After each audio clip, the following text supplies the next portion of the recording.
Hear ye, hear ye, hear ye. Y'all know what the day is. It's for the Lords. The day of the Lords. What's going on? Running a little late. Busy day. Good to see y'all up in here. Early on a Sunday. Salute. Oh, it's so many of y'all in there rocking. Salute. Rocker Corey. Gerald Max. Salute. Christopher Hart. What's going on? Jay Hawk. What's up? You already know. Johnny Dirt Hands. Yeah. You like that high on life? Okay. Hey, Byron. That's your name. I'm just saying your name. Lydia Master. What's going on? Necromancer here. What's up?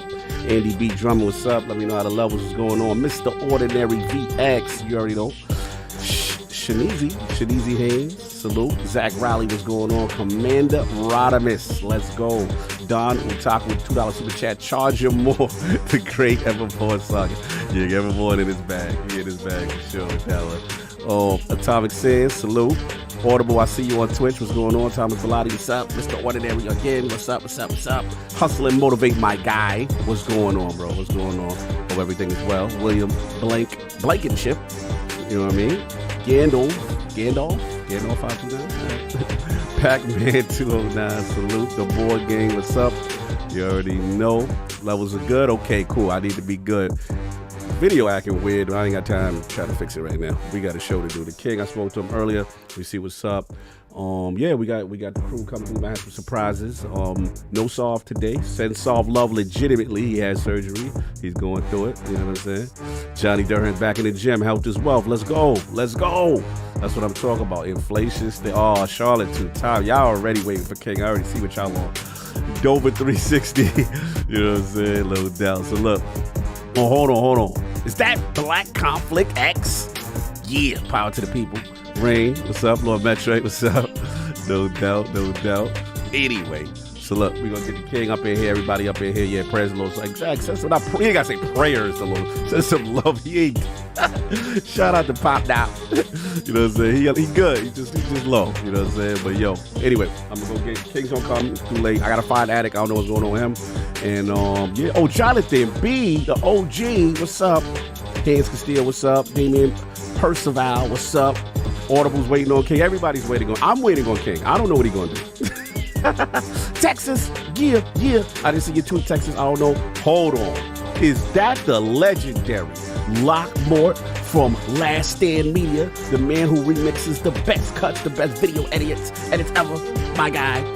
It's gonna be Spencer Bars, Big Nate. 1-2-1-2. That's the most you get. Them days is over. Hard Geek Shani, what's up, brother? Caught your invite. I wish I was up earlier to play with you because we did a long raid and we got to finish that joint. But yeah, Halo Infinite, we'll get that in with you. You know what I'm saying? And some other game. You need to get on that Destiny, Hard Geek Shani. Stop playing. That's what you need to do. You know what I'm saying? But we got a lot of things going on today. Stormhorn, what's up, y'all? Y'all up in here. Anyway, let me go find Attic. Let's get him out the bushes. I don't know where he at. And I'm gonna go. I know King will be pulling up in a minute. We might be like 5 minutes late because I gotta eat some food. I'm hungry. See y'all in a bit.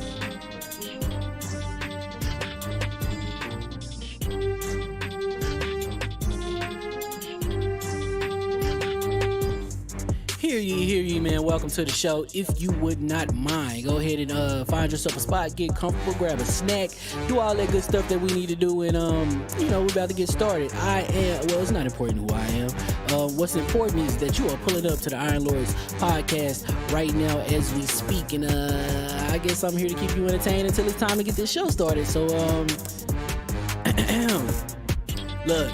Y'all done messed up and turned me to an animal. And haters be swearing they real, but come to find out that they really mechanical. And yeah, I be eating these rappers, but that's all a part of me being a cannibal. And they say I'm better than money because you can bank on me being accountable. I know a million rappers that don't want to be on a song with me. That's understandable. I kill a beat and they want to compare me to Freddie and Jason. I'd rather be Hannibal. They be like, why use a video game? Just be original. Y'all too dramatical. I know it's random, but I am addicted to flipping the sample and making it flammable. This is that yoga, fire, flame. They think it's arson up in the apartment. They call it department and I get the blame. Still I be running, collecting them rains. You just a target when I'm in the range. I was the hardest to start regardless back when you was messaging people on AIM. Check my vocals. All on Twitter, but I'm anti-social. Love my city, but I'm still bi-coastal. I got... Nah, let's switch that up. What is you doing? Don't stop. Nah, that was dope. I'm just some keep that going.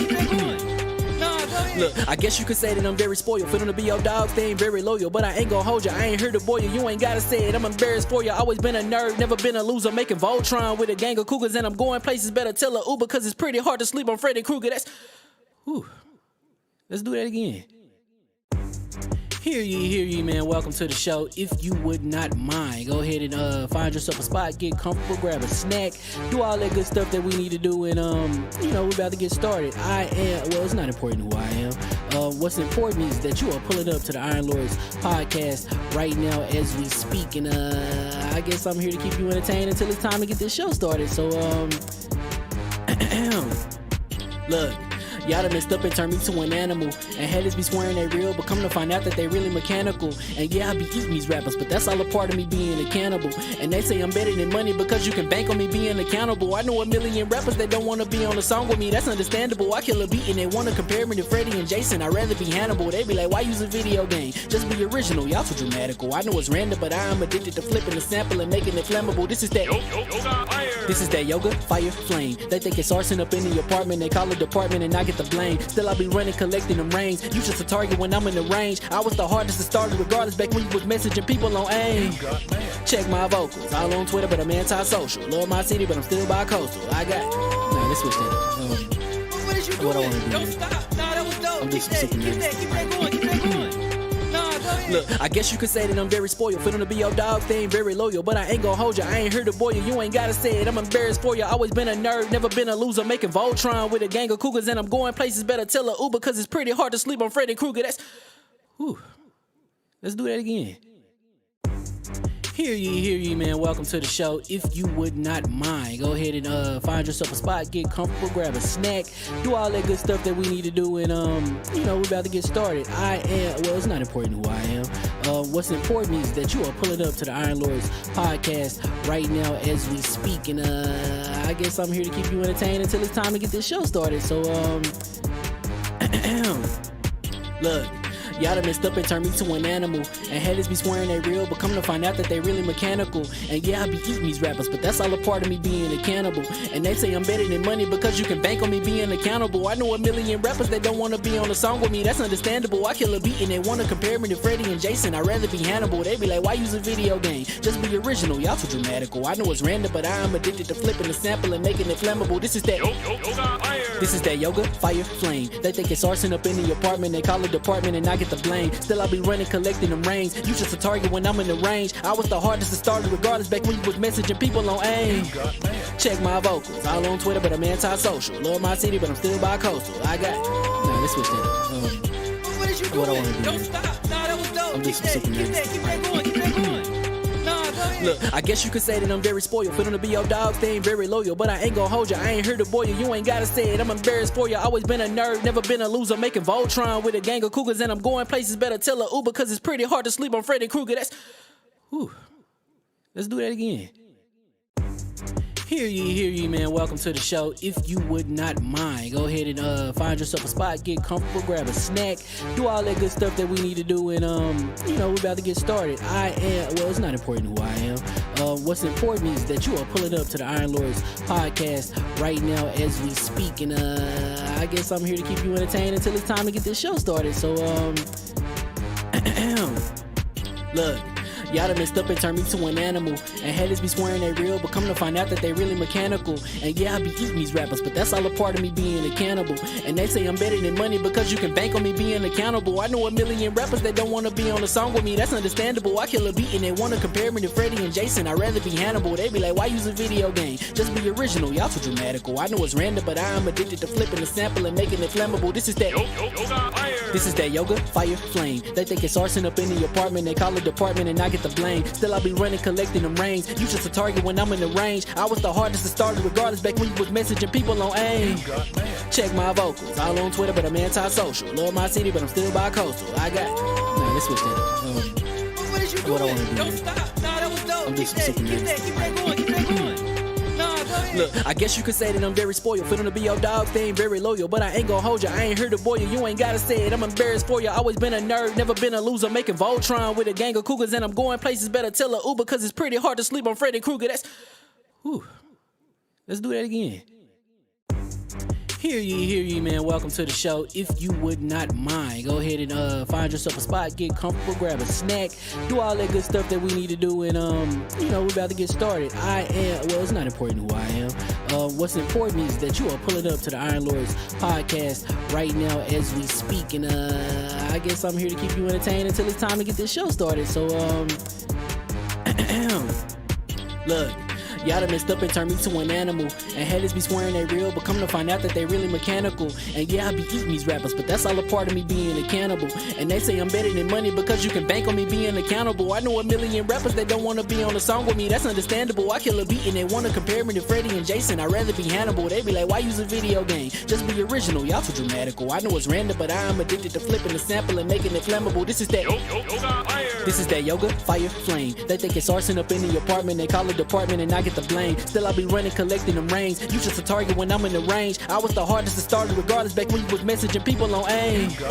Check my vocals, all on Twitter, but I'm anti-social. Love my city, but I'm still bi-coastal. Let's switch that. What is you doing? What I wanna do. Don't stop. Nah, that was dope. I'm Keep just that super going. Keep that going. Nah, go ahead. Look, I guess you could say that I'm very spoiled. For them to be your dogs, they ain't very loyal. But I ain't gon' hold you, I ain't here to boil you. You ain't gotta say it, I'm embarrassed for you. Always been a nerd, never been a loser. Making Voltron with a gang of cougars. And I'm going places, better tell a Uber. Cause it's pretty hard to sleep on Freddy Krueger. Let's do that again. Hear ye, man. Welcome to the show. If you would not mind, go ahead and find yourself a spot, get comfortable, grab a snack, do all that good stuff that we need to do, and we're about to get started. It's not important who I am. What's important is that you are pulling up to the Iron Lords podcast right now as we speak, and I guess I'm here to keep you entertained until it's time to get this show started. So, look. Y'all done messed up and turned me to an animal. And haters be swearing they real, but come to find out that they really mechanical. And yeah, I be eating these rappers, but that's all a part of me being a cannibal. And they say I'm better than money because you can bank on me being accountable. I know a million rappers that don't wanna be on a song with me, that's understandable. I kill a beat and they wanna compare me to Freddie and Jason. I'd rather be Hannibal. They be like, why use a video game? Just be original, y'all too dramatical. I know it's random, but I am addicted to flipping the sample and making it flammable. This is that yoga, fire, flame. They think it's arson up in the apartment, they call it department and I get the blame. Still I be running, collecting them rains. You just a target when I'm in the range. I was the hardest to start regardless back when you was messaging people on AIM. Check my vocals, all on Twitter, but I'm anti-social. Love my city, but I'm still bi-coastal. Let's switch that. What is you doing? What I wanna do. Don't stop. Nah, that was dope. I'm Keep just that super going. Keep that going. Nah, go ahead. Look, I guess you could say that I'm very spoiled. For them to be your dogs, they ain't very loyal. But I ain't gon' hold you, I ain't here to boil you. You ain't gotta say it, I'm embarrassed for you. Always been a nerd, never been a loser. Making Voltron with a gang of cougars. And I'm going places, better tell a Uber. Cause it's pretty hard to sleep on Freddy Krueger. Let's do that again. And we are live. Iron Lord Podcast. LordCognito here talking about the latest with Advanced GG. There's a lot of things going on with the new product line. Let's get right to it. So we got that focus line, y'all. This is that standard. This is what we use right now. Kind of our caffeine substitute. And what we usually do right now when we're gaming, we don't use coffee anymore. We're utilizing this focus. On deck number 2, you already know this is my favorite right here, the energy line. You already know, birthday cake, one of my absolute favorites. Completely delicious. This is a pre-workout equivalent. And also doesn't use beta-alanine, so you don't get the jitters and stuff like that. So it's really good for that. And then the new, we got that hydration line, y'all. This is really good for people who don't like caffeine, who want an electrolyte substitute, and it is really sugar-free, absolutely delicious. So you got your 3 choices. Once again, you know Cog Lover is sour. You already know, and we're doing this right now. So go get yourself to advancedgg.com. Use code IronLord on the checkout. This is something I use all the time. We got to support Advanced GG. Great products if you want to get your workout on. Even if you don't work out, you're just gaming, you need that focus. And again, the hydration line for those who don't want caffeine, no sugar, electrolytes, you're good to go. LordCognito here, Iron Lord Podcast. Peace.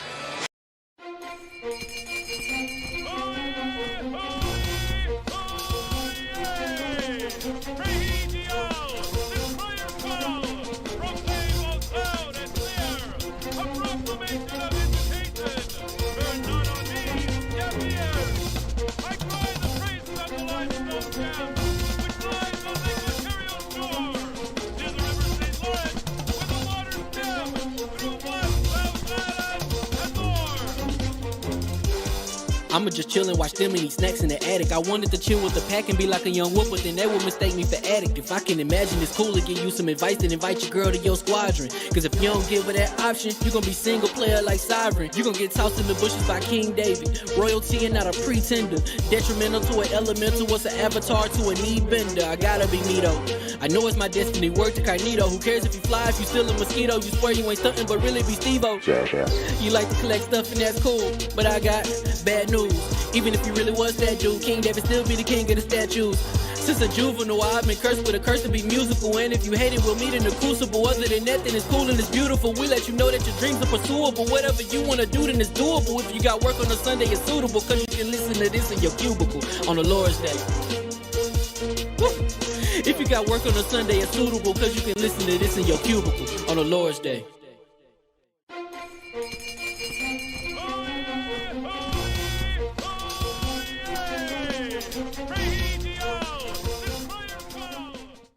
All right, we're gonna do some mic checks right quick just to make sure. Do your levels, kid. Do your levels. Yeah, people want to hear you. Make sure you're good. Are you ready? Are you ready? Brothers? That's crap, brothers. Are you ready? On this side. For the next situation on this episode of Dragon Ball Kings. We got the Xbox Kings right alongside the PlayStation Blues. We got the Nintendo Switches right around there. Can you dig it? Remember that? You dig it, sucker. I miss that movie.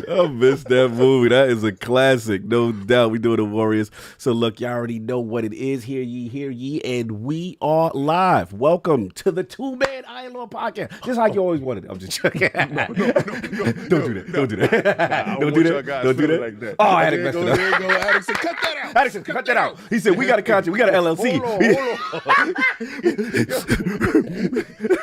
He said, hold on. My PC. Shout out to Attic jumping. He said, we are not doing that. We are not doing kid and play. We're trying to break up and go to two man. You know what I'm saying? Attic and Saul, we try. All right, no doubt. Respectfully.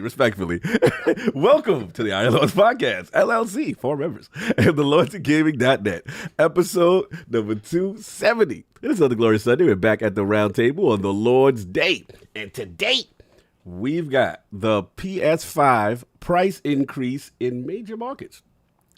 Game Pass Friends and Family Plan. Hello. Gamescom Opening Night Live. And PhilSpencer's Bloomberg interview to discuss.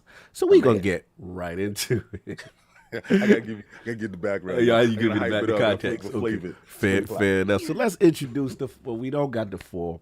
We got the 3. First of all, this time legitimately. This is legit. Legitimately send your love and thoughts and prayer. Well, you gotta say your prayers because he could. Well, to my man. Send the prayers, all that, because he need everything. He need everything, though. Shout out to Solve, man. Just went through, you know what I'm saying, a little surgery or whatever, but we saw him, you know what I mean? We saw him. We saw him. He's okay, you know what I mean? But definitely we told our brother to rest up. It's better for him to heal up. He definitely looked like a car wreck. Yes, he was definitely trying to still pull up, and we had to tell him stop and I can still hang out. Yeah, no, you're not hanging out.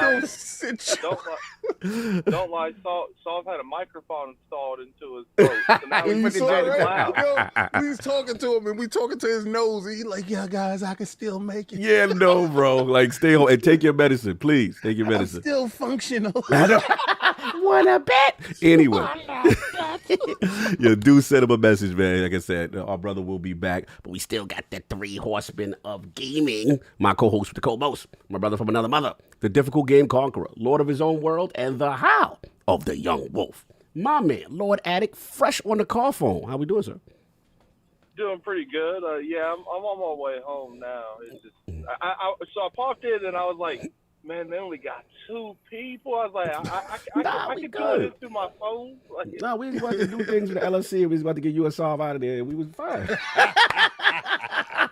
Time to finish him off. Trying to take the profit. Grab his legs. Grab his legs. Yeah, it was funny when we were trying to be shiesty. The minute we was trying to be shiesty, you jumped right in the pot. He was like, nah, it's not happening. That's not happening. But yo, when you get please, we miss Saul, bro. I need them super chats because they coming in already. But other than that, other than Destiny rating with me, what you been up to?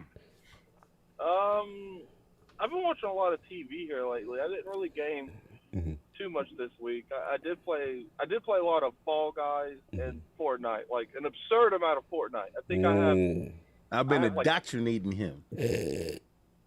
Yeah, and you gotta admit, King, I've been putting in work on Fortnite.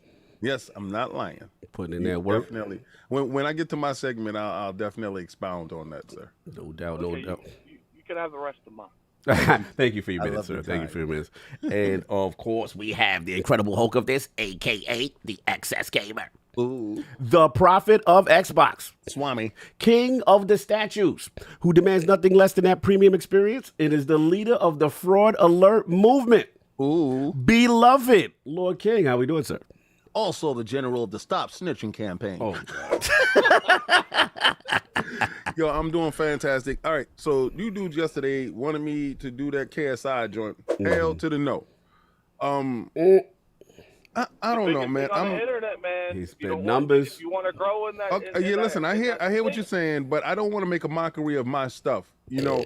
And if Jake Paul was fighting Hakeem Rahman Jr., who's a real boxer, and the boxing bodies were going to actually sanction it, then I was going all in on it. KSI, you know, having 2 fights in one night.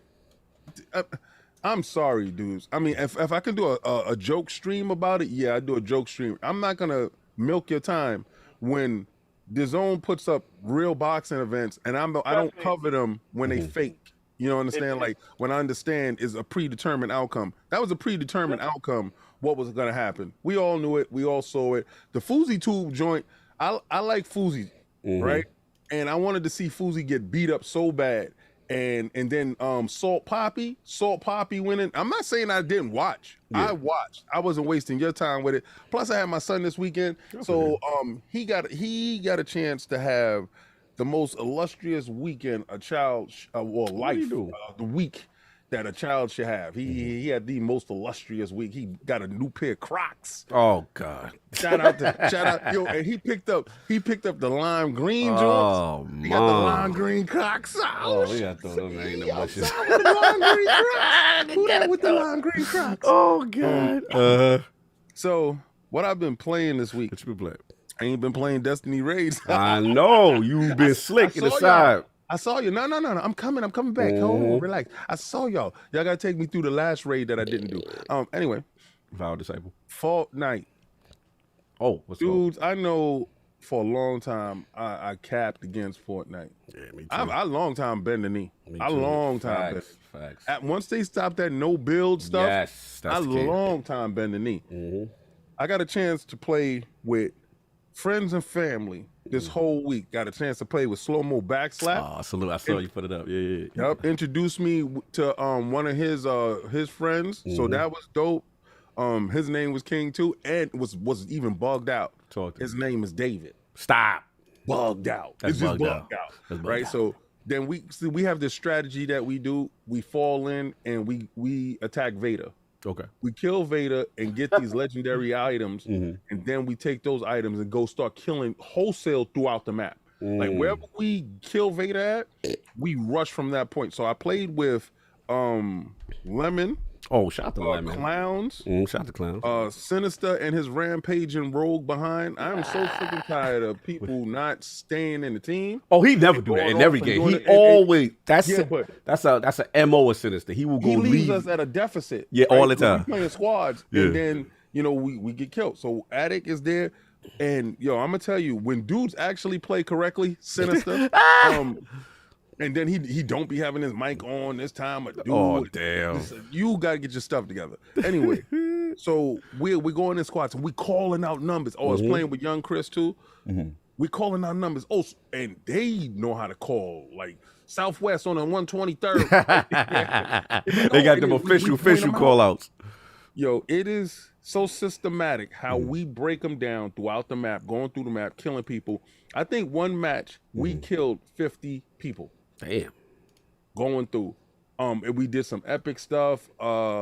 It's really absolutely 100% fun. We get a lot of victory royals. I got to get on PUBG. Some dudes was asking me, and then somebody hit me up today. Was like Halo ? And I'm like, yeah. Did they drop something new? Did you put Halo inside my DMs? Don't do that.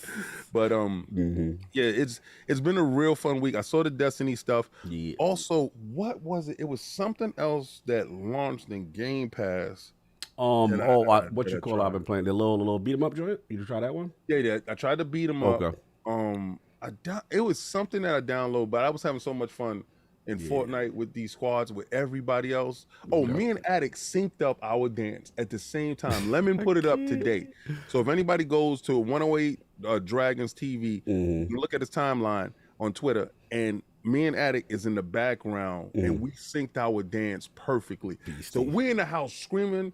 My wife looked downstairs. She's like, "You okay?" And I'm like, "Yeah, get it, get it." And it was just off of dancing. So wow, no doubt. Funny much. Let me get to Super Chat because Psalm's not here. We waiting for Addict to get to the crib. So and I'm just gonna repeat anybody I saw already, but just want to make sure they get the credit. Shout out to Don Otaku, $2 Super Chat. Charge him more. The Great Everborn Saga. Salute. I know what the reference is there. Shout out to Hector the Macho Man. $5 Super Chat. All hail the Lords. I've got my cup of, looks like a horse, tears, and waiting for the king's messiness. Remember, if your PS5 isn't turning on, put your credit card in for, stop it. Render $5 Super Chat. Xbox gave us lies of P, while Sony just gave us lies of MSRP. Wow. And there we go. Sony tears, drink up. Dirty. Stop the messiness. Don Otaku, $5 Super Chat. The Warriors game was so good. We need a new one by Rockstar. At least a Rockstar needs to make another non-GTA game like that. Yes. Can you dig it? That was my joint. Spartan Go 17, £2 Super Chat. So the Sony Brigade loves domination, just like Jim. Texas, $5 Super Chat. It's the Lord's Day. Got my Lord's gear, and I'm ready for the shenanigans. Shout out to the Solve. Hashtag inflation station. Hashtag stop snitching. Hashtag Xbox is the best box. Oh, wow. They going in today. Okay. Let me play with your joystick. Here you go. $5 Super Chat. I'm sending my love to Sav. Heart emoji. If you could give me his address, I'll send him my underwear too. No.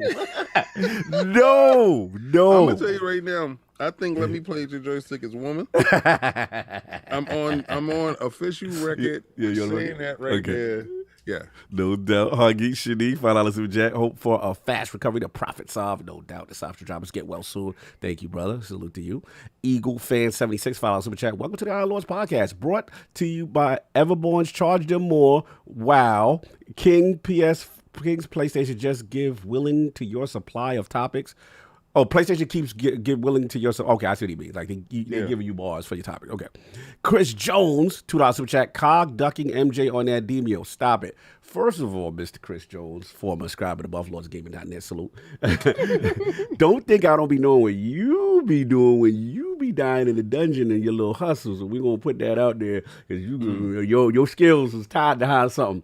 Are you talking about him rejoining with the same code? Yeah. They're talking... That's my man, though. That's my man. But he ain't gonna put your business in the streets. Exactly. That's my man, though. I will.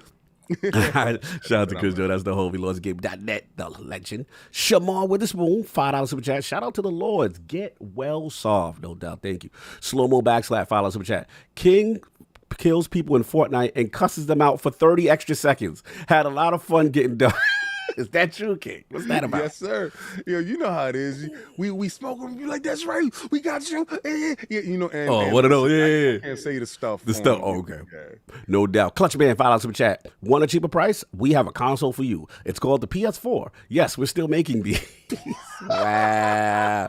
Get it while it's hot. Get it while it's hot. Get it while it's lover. No doubt. Chancleta Mango, $5 Super Chat. Good day, Lords. Hope y'all had a great weekend. Send a love to Solve. Can't wait to hear your thoughts on Destiny 2. After years off, I think I am back. No doubt. Everybody get hyped for Life 4, all that good stuff. Salute to Paris in the chat. A lot of people in the chat right now.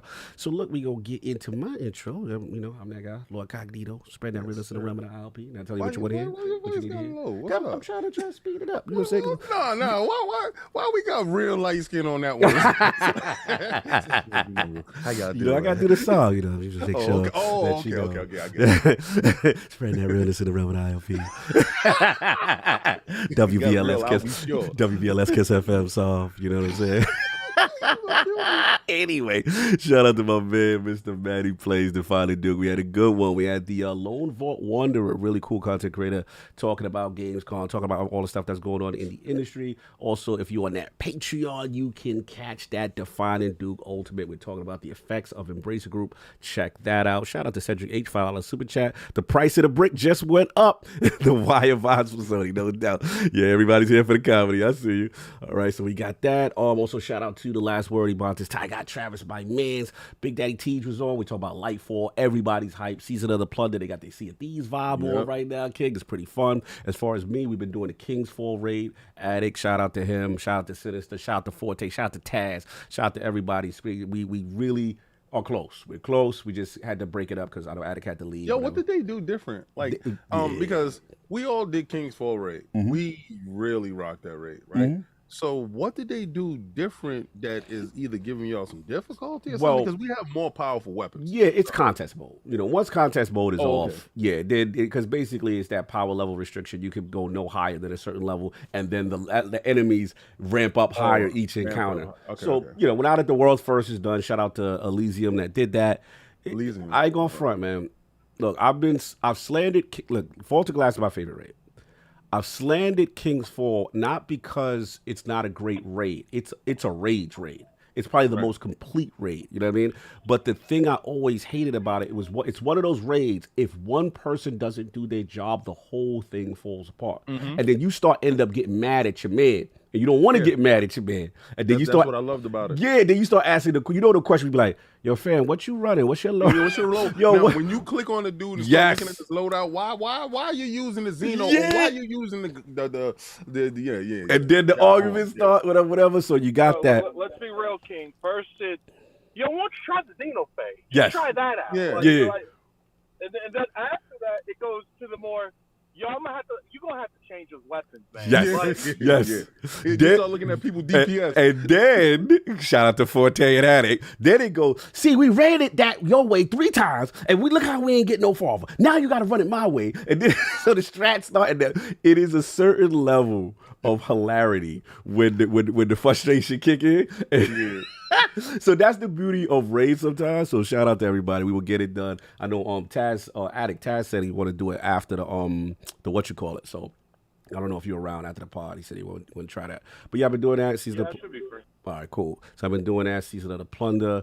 Midnight Express on Game Pass, y'all. Really cool title. It reminds me like a little Double Dragon, a little Renegade, but it's like Sifu Energy on Xbox, to be honest. And I believe it's made by one person. Really good. Really good. I'm really enjoying it. It's a simple game, but it's complex in the fighting system, skill trees, and all that stuff. Very violent, very visceral. They got counters, they got throws. Check that out on Game Pass, man. It's a really cool joint. And yeah, I'm with you, King. Bent the knee to Fortnite, man. Had to bend it. You got on? Yeah, man. That Destiny content got me, and then I had to go cop, and I was running around with Silver Surfer flying. I will say, Fortnite, the engine, the no build mode changes the game, and that's dope as hell. And it still has one of the best engines in gaming. So salute to them. You already know. I'm gonna get a couple of super chats real quick as they come in because I am not soft. Harkeet Shani, shout out $10 super chat. Salute to the Lords. You already know. I've got my popcorn ready for King to go off on Sony. Let's go. Just to add to the fun, even US had a price increase as PlayStation is mostly selling the Horizon PS5 bundle for $50 more, no doubt. And then we got Danny Passion Official, $2 super chat. I've seen multiple PS5s at pawn shop. Never seen the Series X. Or in his block, that's where he see. Well, I mean, they do sell. Like, as far as resale value, sell it while it's high. And it's getting higher by the day. No doubt. Shout out to that. Getting higher literally by the day. Yes, literally. Shout out to the Everborn Saga, $20 super chat. I'm just wondering where the line is. Reselling the same games at full price under the guise of remakes, director's cuts, $10 next generation tax, no cross-buy with PC, no day and date, no PlayStation Plus day and date, now raising console prices. Interesting. I know. Oh, he got to. I don't know where King went. Something. I'm nervous. So I see you, everyone. I see what you're saying. We will talk about it. And I'm here. Okay. Okay. I was worried. You know when you disappear, things happen. Don Otaku, $2 super chat. Cog, love seeing you on Unlocked again. Great episode. Thank you, brother. That was a lot of fun. Shout out to Ryan McCaffrey, the legend. Shout out to Desolate Gary, you already know. Everborn Saga again. $2 super chat. Hashtag charge them more. Hashtag home of Sonic. Everybody caught that. We will get that, man. Salute to everybody there. So look, we got to get into. We got some people pulling up. We got the legendary Jay Fonzarelli. What's going on? Games Talk Live. How you doing, brother? Hey, what's going on, man? It's good to be here. That's the radio voice. That's the voice of the people right there. How we doing, man? How we doing, brother? Oh, man, I'm doing great. Just, trying to have some fun with a certain game, but, yeah. A lot of issues, but I think I know. Yeah, okay. Which one? If you Cult of the Lamb, Saints Row. Okay. Oh, yeah, heard about that. Saints Row. Yeah, I heard about that as well. Yeah, if I would have bought that, I would have refunded it immediately. Not if it was on the PlayStation platform, they would have funded you nothing. Bessie. Sorry, sir. That's If you true. bought it, bye. Click. Bessie. Yo, the Wallace thing. I was calling them trying to recover my account, and they said, yeah, you're having an issue. Call back tomorrow. Like literally in the text. In the text, you know how they say they text you. You're supposed to text an assistant, or whatever. They was like, yeah, tomorrow. You tried too many times or whatever. Crazy. What the hell is this? No doubt. Shout out to Mexican Zoidberg, member for 21 months. If people needed 2 jobs for the PS3, then people will need 8 jobs for the PS5. How many jobs will you need for the PS6? Oh, wait, there won't be a PS. So your people, man. Get your people kicked. Hargi Shani, follow super chat. Waiting for Sony to announce a price increase for games due to inflation around the world next week. Wow. Messy. Y'all see y'all ready. But anyway, we got rid of that. We got all that stuff going. And let's get into this poll for last week, man. Last week's ILP poll results are in. The people have spoken. With the recent acquisition of major game developers and publishers in the last 5 years, which do you perceive as the greatest threat to the overall consolidation of the games industry? And the winner was Tencent by a landslide. 60%. Not even close. So shout out to that. Second place at 17% of the vote was Microsoft. Third place was Embracer Group. And last place coming at only 7%. I don't care. Nintendo is still number 1 and outside group. Is Tencent the strongest threat out here, y'all? What y'all think? Let Fonz take that. Fonz, what you think? Is Tencent the strongest? I don't know. Embracer's looking pretty strong. They've been making a lot of moves. And am I correct in saying that they might have the most studios? I mean, own the most studios? Because it seems like Tencent has their hand in the cookie jar, in everybody's cookie jar, right? They own stake in a lot of hundreds of different companies. But Embracer owns a lot of studios. Yeah. And I mean, recently they bought a few more studios, but they bought the Square Enix Western division. I don't know. Embracer is looking like a big, looks like a big problem for sure. Yeah, no, they're up there. They're up there for sure. It's definitely. I think Embracer is more of an issue than Tencent. Really interesting. Okay. I think Tencent they're trying to make money by buying stock in certain of these companies. They have influence, but the last decision for a lot of the companies they're investing into isn't theirs. No doubt. Like Embracer has the final decision. They're on the rise, there's no doubt. As far as the acquisitions and obviously now Lord of the Rings franchise, all that stuff, it's really, really something to watch. There's no doubt.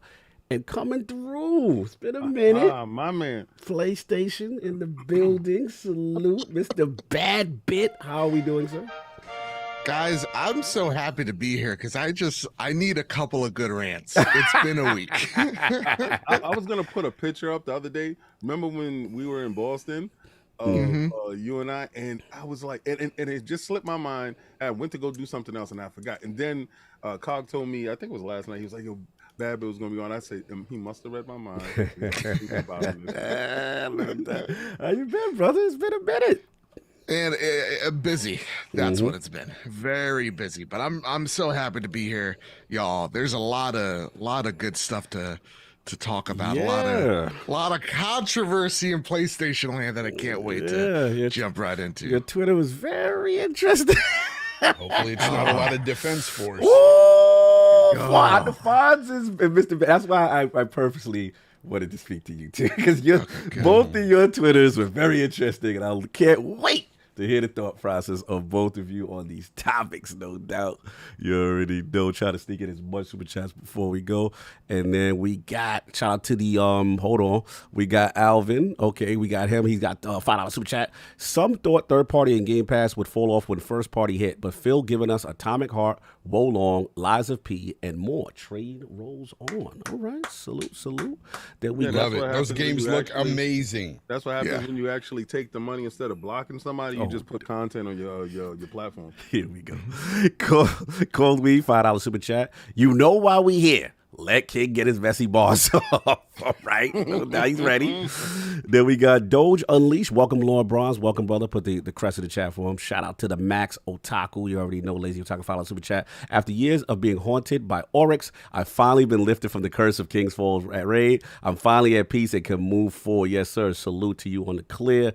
And Chaos Actual, $2 super chat. Sony straight up Debo out here. Uh-oh. All right. So look, we're going to get into it. Y'all know, as Saul would eloquently say, why we are here. You know, we got to talk about it. PlayStation 5. Price increase. And we got the blog straight from the legend himself, Jim Ryan. PlayStation 5 price to increase in select markets due to global economic environment, including high inflation rates. So basically, there's going to be a new retail price coming to select markets, Europe, Middle East, and Asia. APAC, Asia Pacific, Latin America regions, plus Canada. And Jim Ryan says the global economic environment is a challenge that many of you around the world are no doubt experiencing. We're seeing high global inflation rates as well as adverse currency trends impacting consumers and creating pressure on many industries. Based on these challenging economic conditions, SIE has made this difficult decision to increase the recommended retail price of PlayStation 5 in these select markets. There will be no price increase in the United States, and then they go on to break the breakdown of what it would mean as far as in euros from $5.49. Now it's up to $5.49 from $4.99. In UK pound, it was $4.49 to now $479. And then we got Japan, effective September 15th. It's the yen, moves up to about 60,000 yen. And then China, the yuan, moves up to about 4,299. Australia, I don't know what their currency is. I'm going to say AUD to $7.99. Mexico, 14,999, and then Canadian 649. And then Jim Ryan also goes on to say, while this price increase is a necessity, given the current global economic environment and its impact on SEI's business, our top priority continues to be improving the PlayStation 5 supply situation so that many players as possible can experience everything that PlayStation 5 offers and what's still to come. So, before we get into it, the people have told me to shut up. They want to hear King. They don't want to hear anything I'm talking about. So, King, if you would like to tell the people how you think about this situation. So, let me set the scene for everyone who's out there in YouTube. Who the hell is that? And I'm going to allow you to hear what goes on in the meetings at Sony's corporate. Okay. Yesterday's price is not today's price. Damn! Fat Joe is up. Price is not today's price. Shout out to Joey Crack up in the Sony meetings. So, now that we got that off, I'm going to give you the exact particulars on how this transpired. Yes. Oh my God. Well. Oh my. We've had record sales. It's been incredible. Who is we? The amount of money that we got rolling in. Oh, it's absolutely sickening. I can't believe it. The PlayStation is something. We put out the weaker, most unstable console we've ever seen. Mark, you're a genius. You're a genius. That SSC speed stuff was crazy. They fell for it, hook, line, and sinker. We raised prices on the games. They didn't blink because our people are loyal.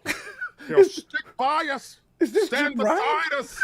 And what we'll do is put 10 cents to the dollar. 10 cents to the dollar. If you think about it, it's really 10 cents to the dollar. They are we actually have them in the palm of our hands. Well, Jim, should we actually give back to them right now because we're in an economic crisis and things are going really bad? What are you, crazy?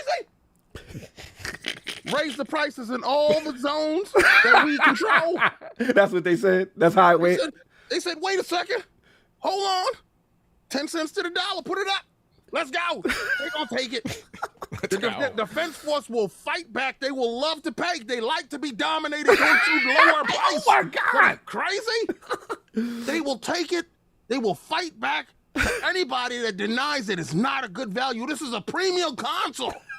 That's the mindset. They will pay for greatness. Remember that. Oh, we are the home of the bangers. What is the banger, Jim? I have absolutely no idea. It's an illegal word where we come from. We don't allow that word in here. It's what the kids say. It's what the kids say. It's what the kids say. And I'm All the against kids it. say bangers, so we get them. All right, now. So we're going to have to split this money up. Well, how much are we going to give back to the people? Not a damn thing. This is PlayStation Texas division? What are we doing? Right now, it's inflation outside. I can't give back no money, man. All this money is mine. And it's delicious. It's delicious. So, all you guys that want a PlayStation, I can't. $50 more for you. What I about just USA? can't believe he got props. Where's the kid from? He looks and sounds exactly like a Saints Row character. Yes. I swear. Yes. So what about the U.S.? Hold on. Microsoft creeping up there. Don't you raise that price. That's what I said. Why not all the markets? Microsoft on our tail over there. don't you dare raise that price in the U.S. Can't have that over here, but everywhere else, make them pay. Microsoft is behind everywhere else. Make them pay. Oh, so the thought process is because you're ahead hell in the yeah. other regions that okay, but where it's hell competitive, yeah. okay. No. Right now, this is knockout, drag out fight in these streets right now. We're about to lose, but we can't get that up just like that. No. The perception is it's strong over here. Mm-hmm. Oh, boy. We gonna get that money across the world. Mm-mm-mm. Next week, you never know. Might be in the U.S. raising prices. Hey, somebody get me a little side dinghy for the boat here. I can't with I you. need a little side dinghy for the boat. Side dinghy. What is a side dinghy? What is it, a sidecar to a boat? What are we doing? I just love, like, King's first impression is literally the anchor man from the Chappelle Show. Then he's got this ox wrangler, like, southern draw that it's amazing. Oh, yeah, King. Now that we've heard from some Sony representatives. So I did all that stuff, right? Mm-hmm. And my other topic wasn't this, right? They actually keep giving me active stuff to fight with. I think this is a travesty. The fact of the matter is raising prices, and this is unprecedented. This is the first time in the history of video games. I can see if something is discounted and taken off the shelves, and that raises the value of the console, right? If once you found out that they're not making a certain console and there's a limited edition or whatever the hell, and they just stop producing it, the market of it goes up. It's supposed to. But an actively produced console that's on the market now, consumers are looking for a rebate, a price deduction in some form or fashion that they can get the console. Because you have some people waiting, well, 500 is too much. I'll wait until it goes to $449 or whatever, or if they put a bundle in. Even when they do put a bundle in, they raise the price of the bundle. So it's not really a bundle where you're gaining something or they're putting it in for free. No, they're including that game in the price of the bundle. Right. So there's no wins there. You're not getting anything on the short of the bundle. So the fact of the matter, an actively produced, manufactured console in the store today, if you went the day before, you got it at $449. Yeah. Or $499. And then you go back the next day and the guy says, well, it's $549 now. And you're like, what? I just went home and y'all was closed. So I said, I'll come back in the morning to pick it up. Well, that'll be $50 more. That's the retail price of it. And you're like, why? What did they do? Did they put something in a box? Did they add something? Did they put a camera or something? Right. No. They just raised the price. Yeah, kind of unprecedented in the console space. It is kind of shook up the internet completely, Yeah, we got to talk about it, man. I know Adam's coming back, but let's get Mr. BadBit, because I am curious about you. Obviously representing the trophy room, you know what I'm saying, doing what you do on PlayStation. So, like, what was your thought process about this whole announcement, and from Jim Ryan and the team? Honestly, I woke up to this news and they put it out at the right time while like everybody's asleep. Because I woke up to this, I was like, this is one of the most tone deaf messages I've ever seen. Like, even just with their like immediate, like, due to the current economic challenges, blah, blah, blah, blah, global inflation rates, you would think that would maybe come into like, and we're not going to increase it across the board, right? Like, but instead they're just, I truly think PlayStation's mindset is, because everything's going up in price, we won't be judged too difficultly on this. And that's why it's not like, they honestly think that they can get away with it, right? And that's the thing that kind of bothers me. To me, it's not like the Microsoft v Sony thing at all. I actually look at Nintendo. Like, let's all take a look at Nintendo. Nintendo is a company, to me, when I see it outside looking in, treats their consumers like dog crap, right? Like, don't try to emulate things we're not trying to sell to you. We're not even going to try to preserve our history. You have 6 months to buy Mario. We are going to charge you for the worst online ever. And even them, who do not have another place to make money in, it's just solely games. Right. Even them, they saw what's going on right now and going, we're not going to charge you extra. Yeah. Right. What, to me, if PlayStation 5 was still losing money, there's an argument to be had. Fine, maybe you need to up it. Like, maybe there's a valid argument somewhere there. But the fact that months after the PlayStation 5 came out, they're boasting about this console is already profitable. And so what's really saying, what they're trying to say to you really is, hey, we're making money on this console still, but we want to make as much money as we were making before inflation hit. And that's just not a good excuse. And I've seen people go, the defense force go, but Joe, the next iPhone is going to be $100 more. A rumor has it. But guess what? That's a new iPhone. It's not exactly. There's at least some improvements across the board. And it's not even like the fan base is happy about it. They're complaining too. You just look at a Mac Rumors forum and they'll tell you they're not happy about it either. Right. So it's like, that's not a great argument.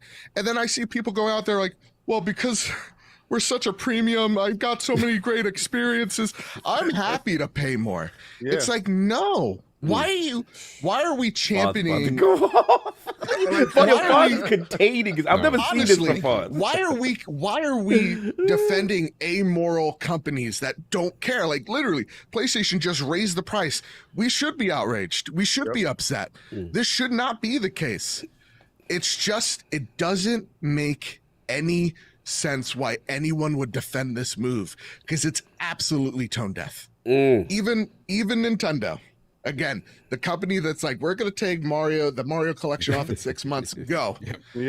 Even took a look and said, no, we're not going to. Again, like Microsoft, you just bought Activision for $70 billion. I don't expect you to raise the price. You got Word, you got Windows, you can make money somewhere else. Nintendo, this is their only bread and butter right here, decided not to. So to me, it seems like Sony is taking cues from the wrong chapters of the Nintendo playbook and saying, well, we're PlayStation and we have God of War, so here you go. And that's what I think is so, I think that like the underlying tone here with PlayStation coming from the fan base is like, we, the fan base of PlayStation, have gotten some of the best games that we've gotten over the past few years. For sure. But it doesn't feel like we're quote unquote winning. It doesn't feel like they are treating us as a community, which is why I give so much props to Xbox, because take a look at their community management, how they reach out, the brand alone. It makes you forget it's $1 billion plus company. It makes it feel grassroots, and it's just trillion. Oh yeah, I'm talking like Xbox. I'm talking about Xbox game division. Well, no. But like, it's called Microsoft Xbox. Oh my God! Moving on. Go ahead, man. Finish your ball. So semantics, but we're gonna keep the trillion. Yes. All right, you'll keep the trillion. The even bigger number, like they'll make you forget about it. Yes, and that's the thing that I think we as the community, as in the PlayStation land, is right now just not liking the tone, because this is like one sentence away from, listen, my cat food, it got up in price, and we got to do something about Mr. Mittens because he's getting hungry. Mr. Mittens, these fresh bowls. So it honestly sucks. There's no there's no real excuse for it. It's not like after you bought this console, that's it. They have a whole ecosystem of which digital is growing exponentially year in, year out. You're going to be buying things in their marketplace. So it's not like they're really losing any money. It's just that they want to keep profits the way they are. Oh, no, fair enough. Good points. I got to get Fonz. Thank you for the rant. I needed that. No, I know. I'm not finished with all of y'all. We gonna bring this back on some other stuff too. But I got to get my brother, Mr. J. Fonzarelli, man. You know, I know you're very passionate. You know, from all our discussions and in the past, you're probably one of the more pro-consumer gamers I've been around, and your passion, you wear it on your sleeve, and I saw your comments and it hit home. But I wanted to, now that it's had a little more time to settle, right? You know, what is your thought process on the PlayStation 5 price increase? First, I'll say, gamers, I love you. The community, I love you. But as consumers, you're dummies. You're dummies. I'm sorry, that community is so full of stupid, ignorant people. And as consumers, right, mind you, because here's what's happening. BadBit said that, you know, they think they can get away with it. They have. They will. It's not going to hurt their sales. They're going to continue to sell these PlayStation 5s at this premium cost because the gamers will allow it. They allowed the $70 game price hike. They're just fine with it, you know. There's not a lot of people out there, not a lot of consumers that have conviction on things anymore. Whatever these companies try to shovel you, you're just going to eat it up. You're going to pay for it. And that's what I've learned over the past few years, being in this community. It's this mentality that, you know, hey, I got to have it. It doesn't matter the cost. Right. If I really love this product, I'm going to pay for it. It doesn't matter. Right. And then they'll use excuses like, well, it's subjective, you know, my value isn't the same as yours and things like that. But there's always a baseline to things, people. That's what I try to preach to people, is there's a baseline to everything. And consoles, this is so unprecedented. 2 years into a cycle, you're going to raise the price. When typically 2 years into a cycle, you might see a decrease in price. That is true. It's insane. Like, this is about the time people are waiting and saying, hey, you know, little Johnny, we'll buy you a PlayStation 5 when it's a little cheaper in a couple of years. Right. Now it's like, to those people, it's like, well, little Johnny, you're going to have to wait a little bit longer. No, they tell little Johnny, you getting a Series S. We tired of this waiting thing. You ain't complaining one more season about this. You getting a Series S. But that's, you know, my whole thing is, you know, and I don't really want to be so harsh on people, but it's true. I mean, as consumers, we'll go out there and pay through the nose sometimes for something if we feel the value in it. And again, there's always a baseline to everything. And the baseline here is being raised yet again on Sony's side. And I know Sony didn't start with the $70 games. I know that started with Activision and, you know, a couple other studios. But now, here again, Sony, we're raising the price on this. It is one of the most tone-deaf moves I've seen in a very, very long time. And for anybody to defend this, I'm sorry, it's wrong. It doesn't make any sense. Whether or not you buy it or pay for it or say it's okay to pay, whatever, but to defend a big corporation like this is just really weird as a consumer. Anytime there's price hikes involved. Yeah, I just want to follow up one quick question on what you said, Fonz, because you're making a point, and I want to be clear. We're talking about a specific subset of the community, not obviously everybody, right? Just a specific subset that you there's see, specific subset, like on social media that is defending and going on about that. It's not everybody. There's a lot of I'm Sony talking guys about like the Bad majority Pit. of the community. I'm talking about the majority of the community. When I'm saying people are dummies about buying it, yeah, that is the majority of the community, 100%. But from what I've seen online, you know, these guys, these Sony guys online, in our Twitter space, you know, we're just a small group of people. That's what I was going to say. Might see a few thousand tweets here and there, you know, every you know year or whatever. But we are really a minority in this big community of gamers. there's millions of gamers out there, but there's millions of dummies out there too. Like, Shout out to Fonz. Point that out. It's just that I mean, look, the $70 game thing has already been done and over with. People have accepted it. All of us who had conviction and stopped paying for it and didn't pay for any of these games at $70, we lost. There's nothing there to gain. For me personally, like, you know, and I'll say it here on this show, for the first time out in public, I've said it to friends just recently. Let's go. My stance on the $70 games remains the same. I think it's ridiculous, right? I think it's ridiculous. It's overpriced. But will I stay not buying $70 games? That's the question. I don't think so. That's the question, and that's honest. I think when big games come out that I want to play, because I do suffer from FOMO, I'm going to have to buy into it because everybody accepted it. Okay? Well, you know what, Fonz? You and I really didn't accept it. And I haven't brought a $70 game yet. I'm keeping 100. I haven't yet either. I haven't either yet. So. And I know what your concern is because you're probably looking at God of War coming, and you're probably saying because we already got a PlayStation before the hike up in the price, right? So you can say we are the beneficiaries of having cash at that moment. For those people that don't have the cash at that moment, and you were saving up the money during a pandemic, during a recession, and you're saying, well, I finally got some money saved to the side, and then they raised the bar on you again. Yeah. And they raised the bar on the games. This is really weird. But I just say this, right? I know you see those games on the horizon that you'll pay that $70 for, and you don't want to say, you know, I'm gonna be a hypocrite, and I'm not, because I'm not gonna wait. I'm not gonna wait. And you're already conceded to that point, but maybe that won't happen, right?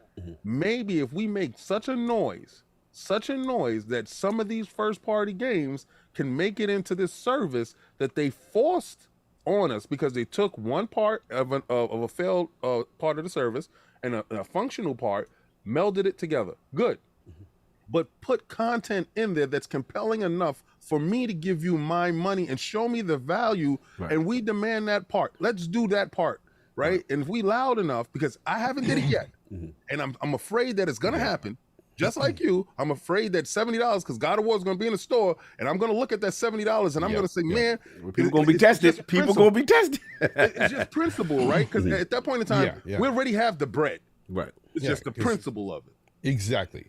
I'm not naive to the fact that, hey, this is happening industry-wide. I think that eventually Xbox will even follow suit, and they'll have $70 games as well. I thought that way back 2 years, year and a half, 2 years ago when I talked to Aaron Greenberg on RDX, and I asked him a question about $70 games. Yes. Yeah. His answer spoke volumes to me. I see them following suit. That's not my problem. I'm not naive to this. It was all about principle at this point, right? But at the end of the day, it's harming my gameplay. It's harming my gaming experiences because I know I suffer from FOMO, and I know when a game comes out like God of War, it gets spoiled on the internet quick, and it ruins games for me, and that's not fair. So to myself, it's not fair to myself. So to keep me from playing these experiences, however, it just does not make sense to hold back and continue to say I'm not going to buy any game for $70 because it's here to stay. Like if we would have collectively not bought these games at $70, they would have heard them. They would have fell back. Heard us for sure. But it's not happening, and that's why I see this as being the same thing with PlayStation 5. This increase in price, it's the same thing. People are going to pay for it. Well, it's simply just that simple.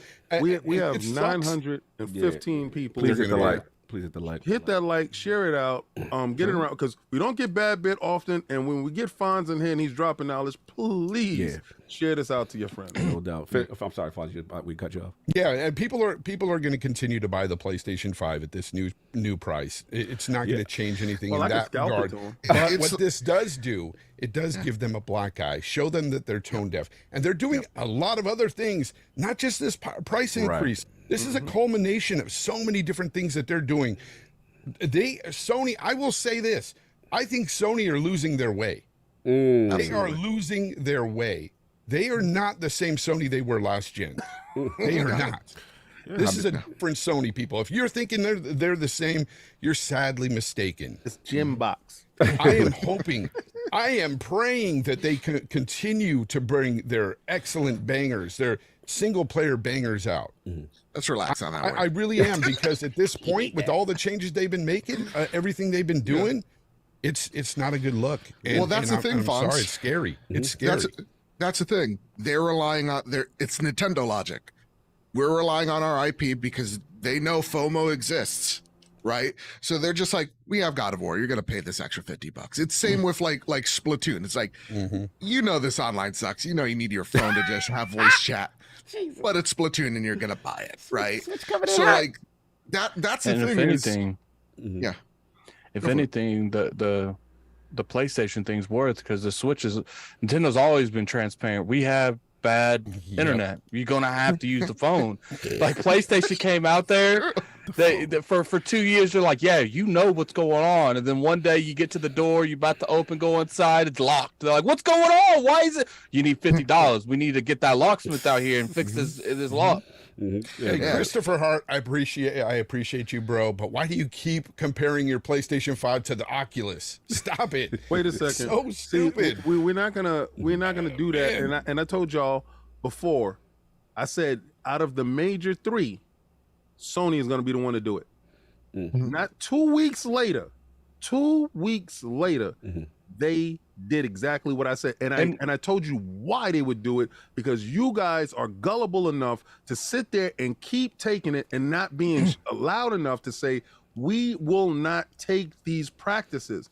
But the practices in place is there to make that company money. Not saying that these companies don't make money and they're not in the business of making money, but they're in the business of having good relations with their consumers. And they're not doing the second part of the money-making scheme. I'm not sure on how much you're expanding on this topic or what. I am. I got more to say. When I'm talking, because when I'm talking about, you know, a culmination of things that they've been doing and dropping the ball. No, I know where you're going, because I got bars for that too. There's so much they've been doing that is so tone deaf. They are not listening to any type of gaming fan base out there at all. My number one gripe with them right now is the fact that, yes, I brought up the fact that I'm hoping that they keep these bangers coming, because they are now like telling us that games that we all want sequels to aren't going to be made, but let's make TV and film adaptations about them. Bloodborne. Let's ridiculous. Do it. How ridiculous is this? You know, we got a patch. We got a patch for Bloodborne. Lies of P was shown. Can't be for nothing. And everybody is surrounding this game because it looks like the successor to Bloodborne. It looks like a Bloodborne sequel. Everybody is loving it because of that. Sony over here, they've been asking for Bloodborne 2 for so long. I've wanted Bloodborne 2 for so long. Sony don't give a damn. But let's make some TV or film about Bloodborne. I mean, Days Gone was a game that a lot of people want to see a sequel to.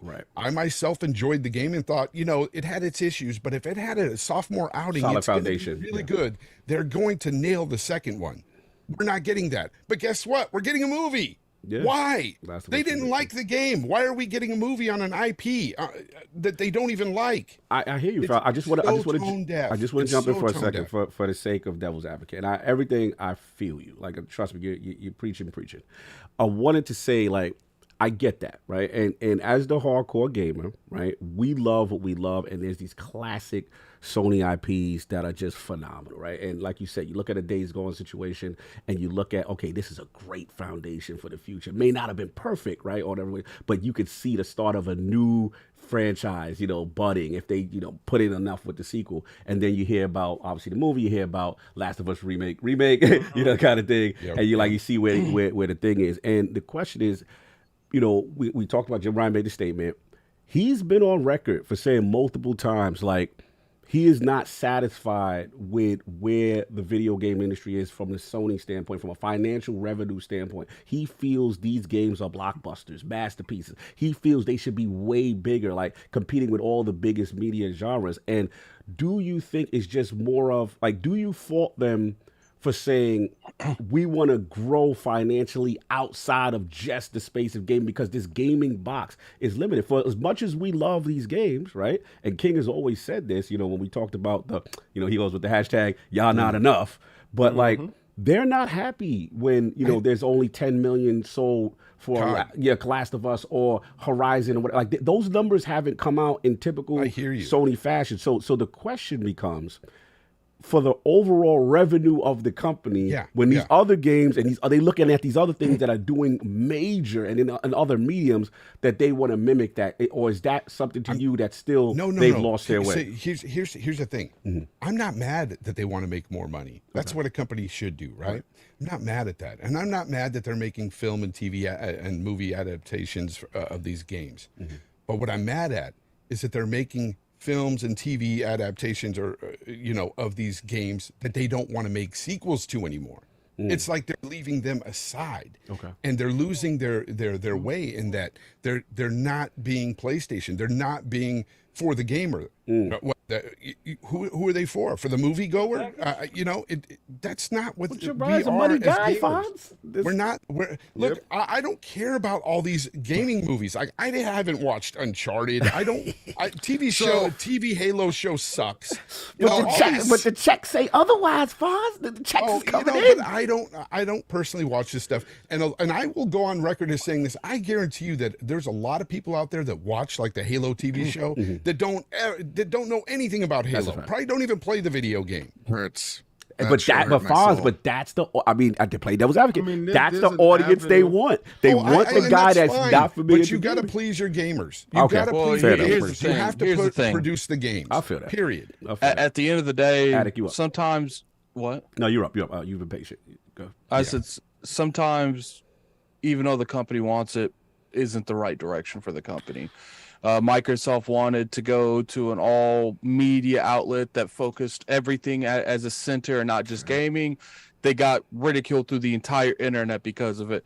It's like, look, Sony's making money off these games. The problem is corporate greed. They want more. Jim Ryan wants to go into these meetings and say, I'm making triple what your past people did. He's the money guy. He doesn't want to go into these meetings and say, we're making good money. We made $3 billion this year. We made $2 billion last year. I want to see $4 billion this year and $2 billion last year. Yeah. He wants to go in there with the consistency of, I doubled your money every year. Right. And they are getting to that max standpoint where they either have to casualize their game to a huge, drastic audience, which they are doing.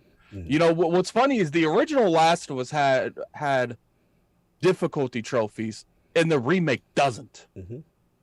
So they are doing things like that, like removing difficulty trophies for games just because they want to be more appealing to everyone that plays their games. Look, I don't particularly care about stuff like that, but I know a lot of people is like, it's one thing not to put the difficulty trophies in a game, such as like God of War, where you could beat the game on hard and it gives you nothing in terms of trophies. It's another thing to take one out of a remake from that had the previous one in it. But the fact of them casualizing it and raising the prices, that doesn't make any sense, right? If you're casualizing it, shouldn't you lower the price? Shouldn't you really make it more appealing for the people that aren't looking at your console? Like, I'm not looking at the console to play hardcore games, right? Let's just say that, Addict. They took out the hardcore part of the game, right? For you to get these trophies. But at the same time, you raise the price.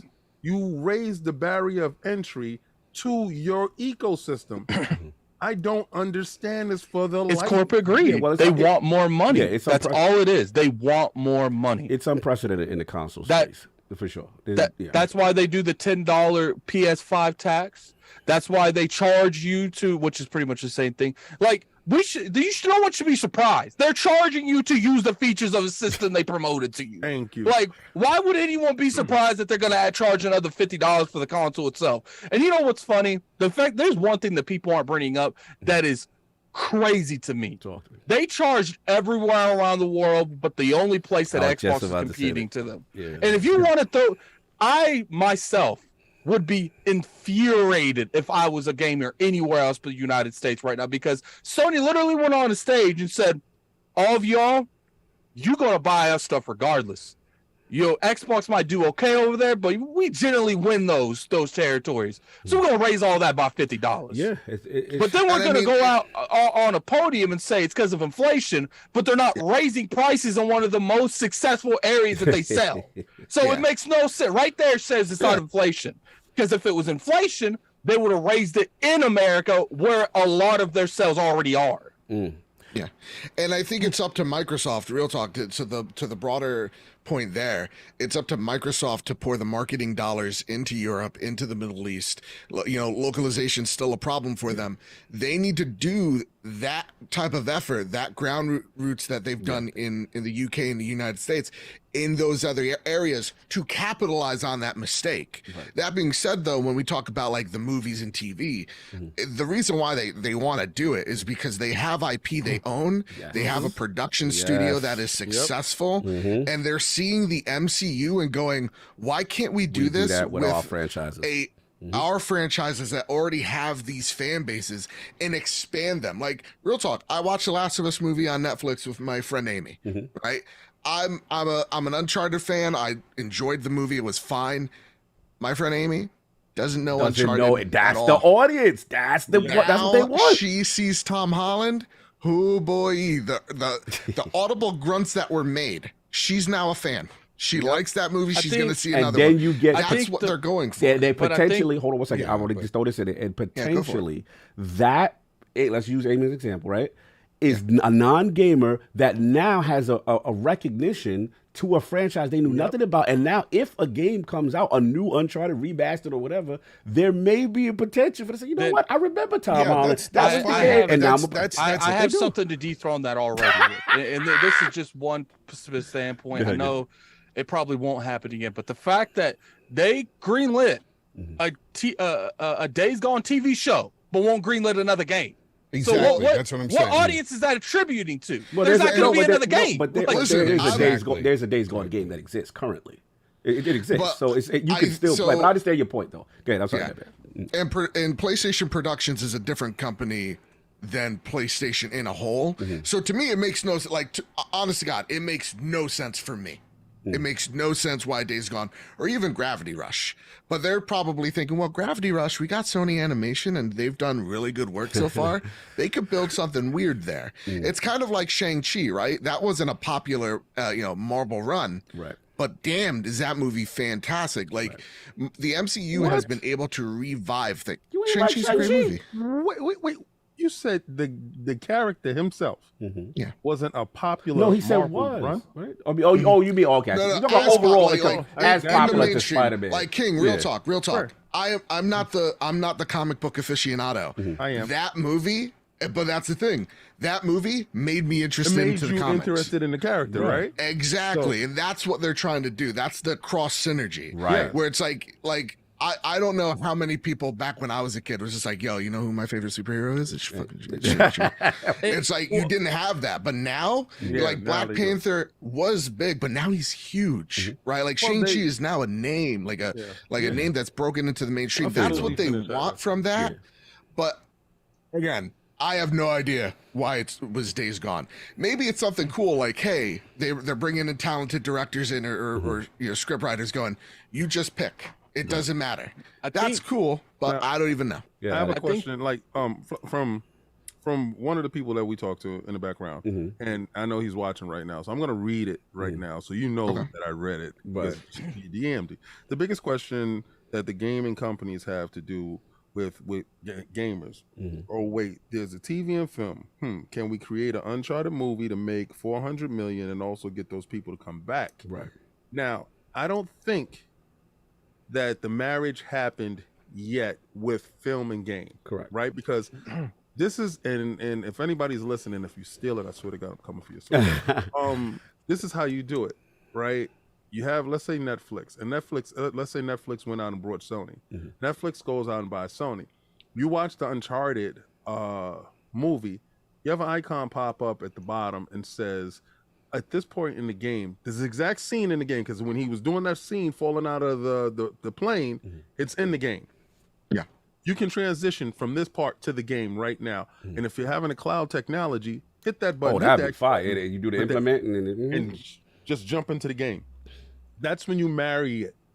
And then you stop it at, let's say, 1 or 2 minutes while you're playing the game. Do you like this game? Would you like to purchase this game? Oh yeah, you know the ad purchase coming. price come up. Yeah, you know the right. ad coming. And that's how you can actually get that fan base over to the console space. And we're going to get to that space. That space is going to happen. I don't have any problem with any company taking their IPs and making money someplace else. Right. Please do so. Right. Do not raise a console's price that you're manufacturing currently at this moment. From one day to the next. Do not do that. You can lower the price. You can help the consumer, but do not take the consumer and take that consumer for granted. Anybody that's in this chat championing that type of practice, I want you to think of your favorite thing right now. Your favorite thing, let's say it's a bag of chips that you go to the store and you get for 50 cents every day. You go to the store, you get your 50-cent chips, and you get your juice, and you go to school. Your mother sent you to the store with $1. You can't get your juice no more because your chips now is $1. You're going to be outraged as a child. This is exactly what they are doing. They're not translating their revenue stream that they're making from other places because you brought up Uncharted. They got that money. They didn't pay it back.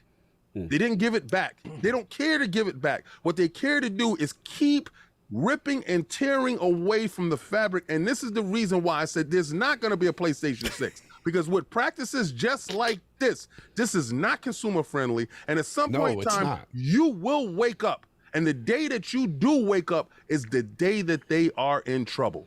Well, that's the thing. They need to be humbled. There has not been a moment that they've been humbled. Because we can complain, and moan about it. But the fact of the matter analytics is, say what the analytics say. The bean counter's already counted. Yeah. They know what they can get away with. Again, they're taking the page out of Nintendo. I think, and there's a realization of this audience, the Twitter community. To quote Dave Chappelle, it's not real. It's not a real place. And we're getting more and more companies that are starting to realize that your Twitter outrage that you're mad about every day isn't actually going to equate to anything. It's an echo chamber. So they're we're coming to a point where companies are deciding to talk to us less because we yell at them so much. So in actuality, until their numbers are affected, they're going to keep doing what they're going to do. Until people are actually loud enough outside the small medium, then they're going to actually start reverting back. But the fact that this happened on Thursday, and it seemed like it died on Friday, that's the thing. It's just okay, well, this is business as normal. And it's a combination of you have the toxic positive folks that have an opportunity with their larger fan bases to go, hey, we can make a positive change, but we're going to criticize you just enough that we won't make you mad so that you could give us a copy of the last Are you implying? He's referring to the toxic positivity people. Exactly. Are you implying, Mr. BadBit? Everybody Ames with their yellow chairs out there that have a helmet. That's the homie. Shout out to Caesar Game. Going to do it. You know what the funny thing about it is too, that something like this happened and it trended for maybe 12, 13 hours on Twitter. Yeah. PhilSpencer trended for 4 days over an interview. That's a good point. He trended for 4 days over an interview, but PlayStation raising the prices in everywhere but America trended in not even 24 hours, and everyone's not talking about it. There's going to be more people that are out of that toxic positivity thing that got to spin everything into a nice little bow. Going to talk about this on podcasts, going to be videos. The toxic positivity people, where's one video by them? Where's one tweet by them? And what's funny is when they bring stuff up, they gotta spin it in a positive way. Well, it's the economy. Then why ain't it up in America? Explain that to me. You talking about the whataboutism and stuff? Well, let me know when y'all finish. I've been patient. I gotta get some balls on. It's America is the only marketplace, seemingly, that is truly competitive with Xbox and PlayStation. So PlayStation won't do it here. But everywhere else where they have that lead, where they know they could get away with it, again, Middle East, Europe, they're going to raise the price because they know. And I think when you have not just Xbox, again, I expect them to, you're $1 trillion company with a T. But when you see people like Nintendo, right? When you see people like Nintendo, this is the only market that they're in and going, nah, And they're the ones that love to. Again, we complain about The Last of Us, but like, look at Donkey Kong Tropical Freeze. They'll oh yeah, they outside. Oh, God. And even them, they're just like, no, we're not going to do it. That is just telling. And if I was Phil Spencer and I walked out of that interview, I would be pouring a lot more marketing dollars into places that I normally wouldn't have. Yeah, we're gonna talk about that. To gain that momentum in those places. Yeah, I think in the long run, that $50 difference is going to make a difference. We're gonna talk about it. Real talk, Attic. Yeah. Like, you could call it a Black Friday sale, and you could even just the smallest decrease is going to get people's eyes. Yeah. Like, if you drop that Series S. You know what nobody's talking about here about the U.S. market? Yeah, they didn't raise the price, but how long has it been since you've seen a direct or anything where they've sent consoles out by themselves? They're bundled. They're bundled for $550, folks. With guess what? A game of their own. A game they're not paying to put in there. It's theirs. They're giving you that game. You know, you don't got to go any further. But they're doing that for two reasons. One, to bolster the sales of Horizon Forbidden West, and two, to make it look like they're doing something nice there. But guess what? They're charging you $550 for a PlayStation 5 here in America. I feel you. And those bundles are coming in pretty high. And listen, like, the attachment rate was coming in is those bundles. And the attachment rate was going to be high for that thing. And you're right. It is a way for them to artificially increase it by a good $50. So you're paying that anyway. Because you're thinking, you're like, well, you know what? I was going to buy Horizon anyway. Because you know those games aren't selling very well right now. You know what this what this could be, and we're not really talking about it too much. This could just be a straight up thing where it's like PlayStation looking at these scalping prices, and they're like, yo, if people making that money, I might as well make that money. You know, $50 ain't that much. People charging $200 on eBay and Amazon and stuff. So I'm gonna charge $50 more. It's like, look, and the funny thing is, how long does this last? For a couple years? Forever? Like, shout out to the 1K viewers right now. Yo, thank you, yo. Put the like it, man. Having some good discussion. Have some good discussion. Hit that like button, please. Yeah. Because you've been very, very crazy. Because I know you have a point, and I've been, nobody said this point yet. And I'm just waiting to get my balls off. Yeah, I know, you're so humble. I just want to address the chat real quick before Carl goes. You know, we got over 1,000 people in the chat. If you guys ain't subscribed, man, subscribe, man. We you know, there's a good like 30-40% of the people that watch the show ain't subbed to us. Yeah, we appreciate Definitely hit that like button too. Let's get that high up, man. See, what's funny is the more you like the podcast, the higher our ceiling becomes. So feed into our spirit bomb. Let's go hit that like button. I can't with your there ain't no spirit bomb in Fortnite right now, so I gotta make one now. Feed into our spirit bomb. Hit that like button. Get that over 500 before the end of the show. I give them something better. For every time you hit the like button, Sony tears go into the jar. I can't drink the tears. Anyway, shout out to Gamer Forte, my brother. Good to see you, man. Forte, no doubt. I'm gonna get some balls over because I've been patient. But look, you guys said a lot of points, and it got me thinking, man. This was shocking news to me. Like I didn't see this one coming. And I think I made a good point. I actually took some balls that I was thinking about, which was the optics and the subliminals if you're a person that lives in these other regions. Because what quintessentially is implied is that your region doesn't necessarily matter to the same value as the United States region. And, it's going to be interesting if that's going to affect them because, here's the thing. First of all, shout out to Microsoft and Nintendo. This was a PR layup. This was like, oh, they did what? I would love to have been a fly on the wall when they got, because if we found this at 3 a.m, I'd love for people to wake up and be like, what? Calvin working over there? Okay, let's go. Like this is one of those ones when you watch those documentaries and we look back at it years ago and they were like, you hear those stories, Fonz, they were in the boardroom and they were waiting for the price and then the price came and they go, oh, they did what? And then it's like, say immediately that our price is the same and that we, like literally Microsoft can now position themselves as the most value-friendly console of the generation. Not only are they giving you a 2-SKU approach wherever to get in, with the Series S and little shout out to little man, you know what I'm saying? And on that, you know what I'm saying? On that front, then you have, let's be honest, you know what I'm saying? It's to me, it's not subjective. Game Pass is probably one of the best values in gaming. I just feel so. As far as what are they giving you day in day with the games that are coming that we've seen. Exactly. I'm just excited. That's just Red my fall. I just feel it's not close. Red fall, no doubt. Salute. You know what I'm saying? So you got that. We talked about the features. You guys talked about kind of like the nickel and diamond that Sony was doing, and and on the other side, then you talk about the features that Xbox is doing. The quick resume, the smart delivery. We all thought those were buzzwords.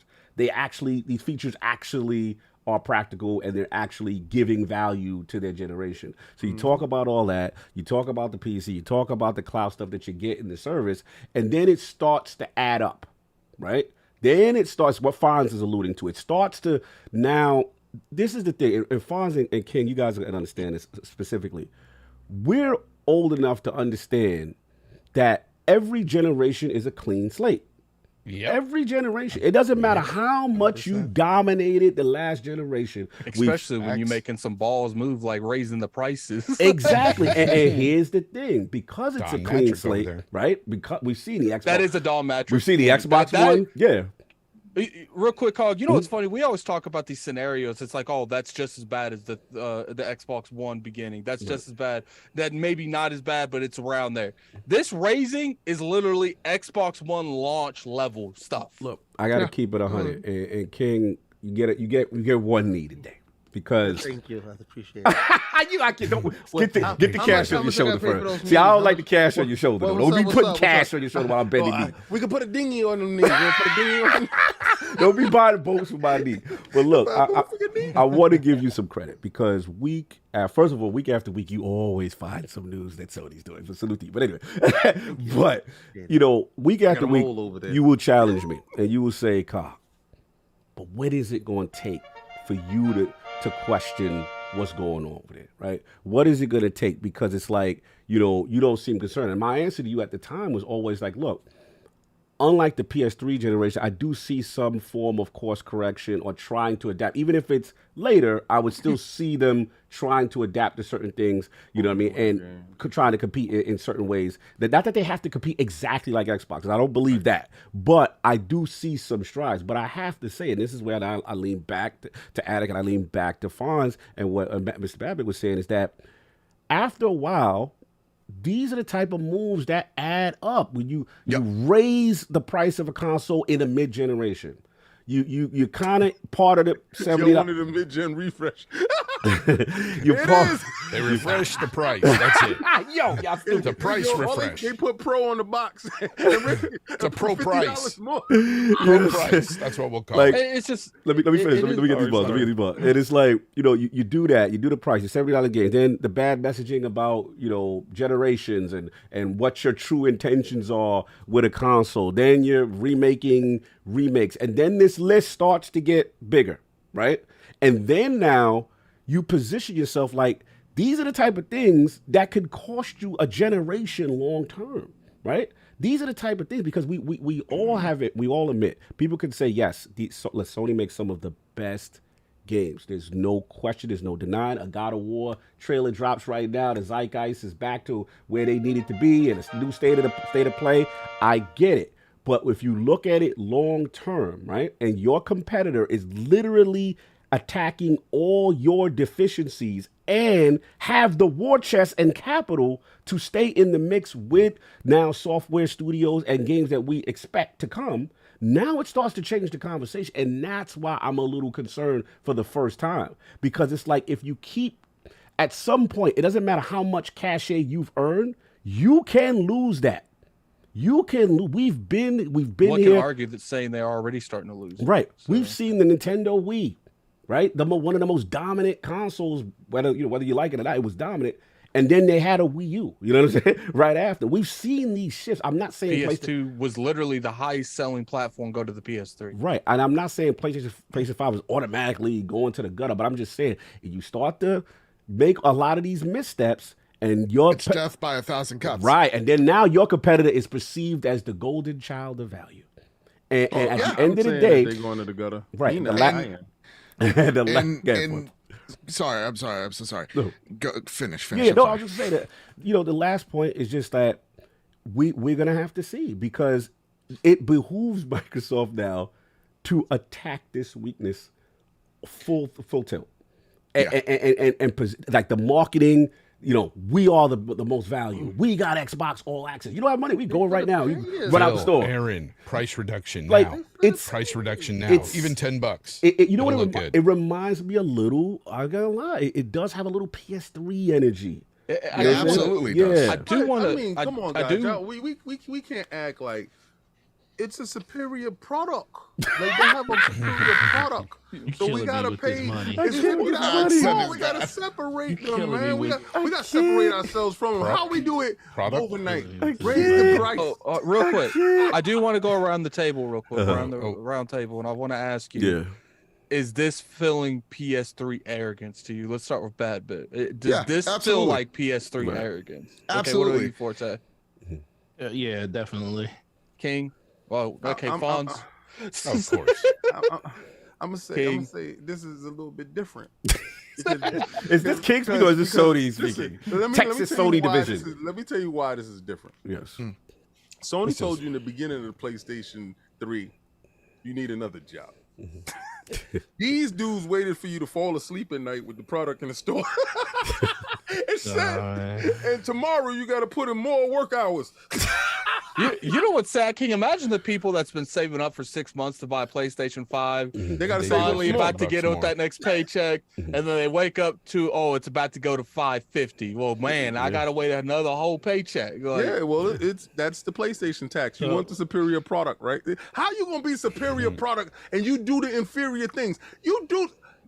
It's nuts that little man is pushing y'all to the brink. This is what happens when little man beat y'all silly. Y'all get delirious and y'all start raising prices. Little man is boxing. It's all little man. Silly.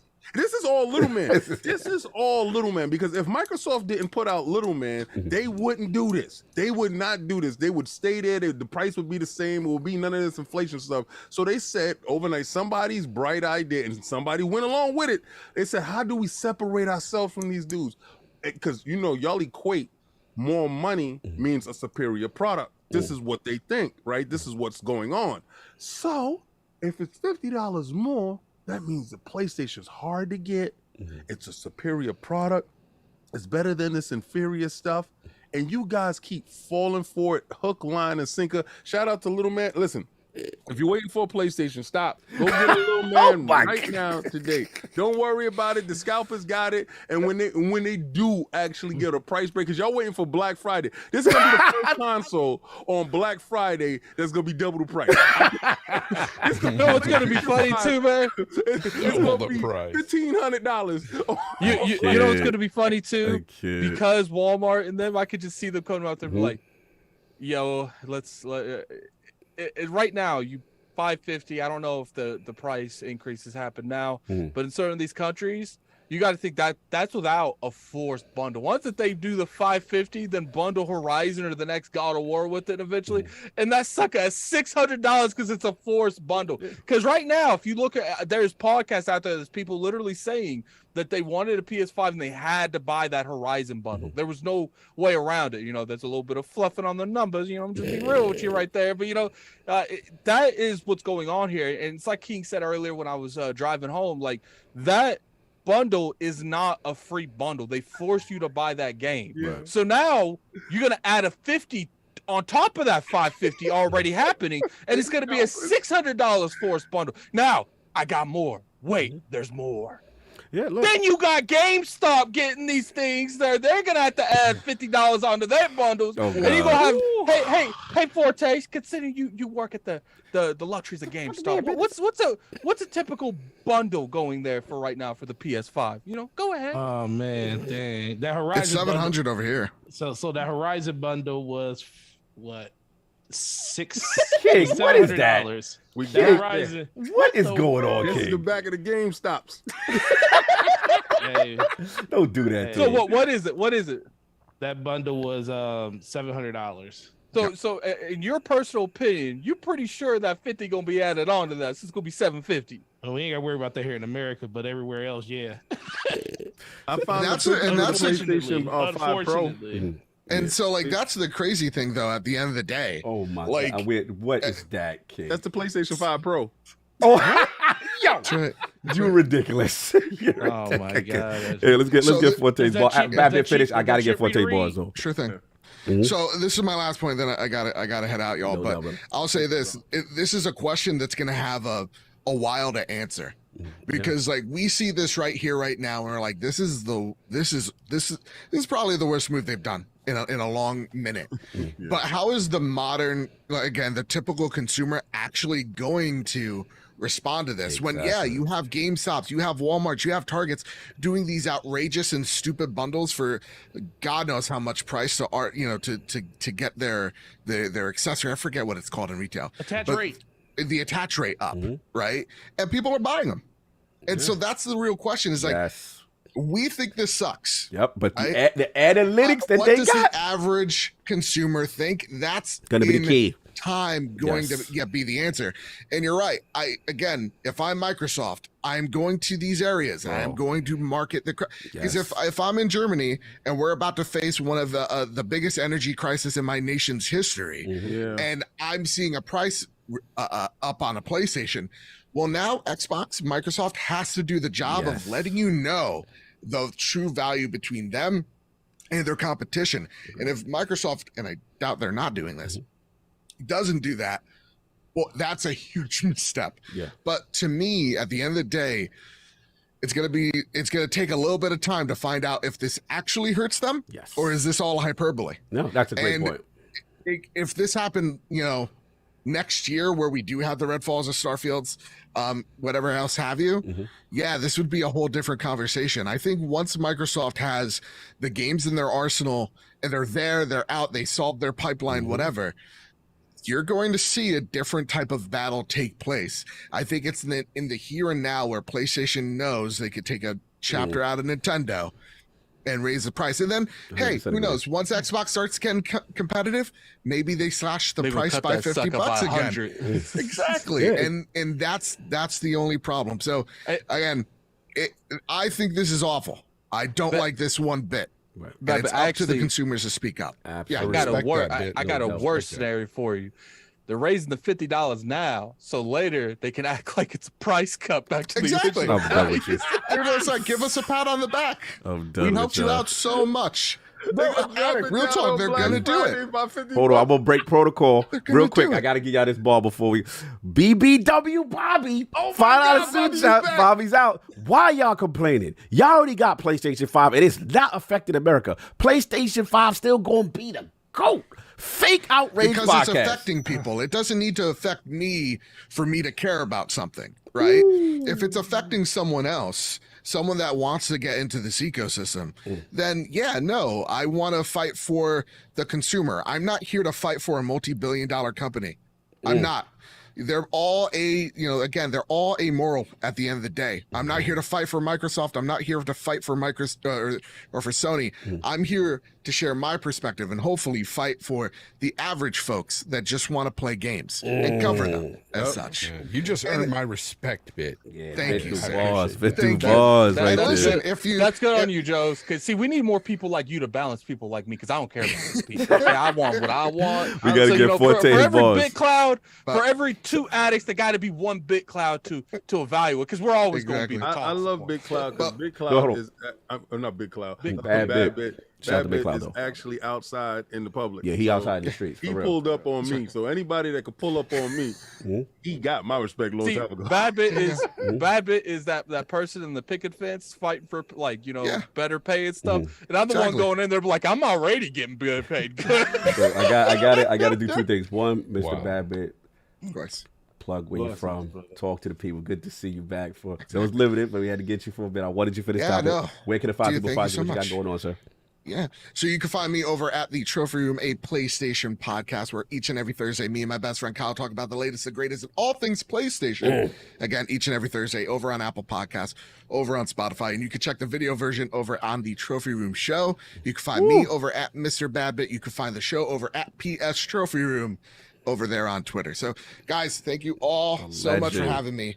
No doubt. You know, it's always an open invitation for y'all. Appreciate you, love brother. y'all. Always love, man. Enjoy your day. Forte, got to Likewise. get your balls. You've been patient.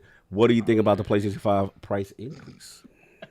Well, first of all, shout out to BadBit, you know, amazing guy. Shout out to the best game show host on YouTube, my man Fonz. Woo! Yes.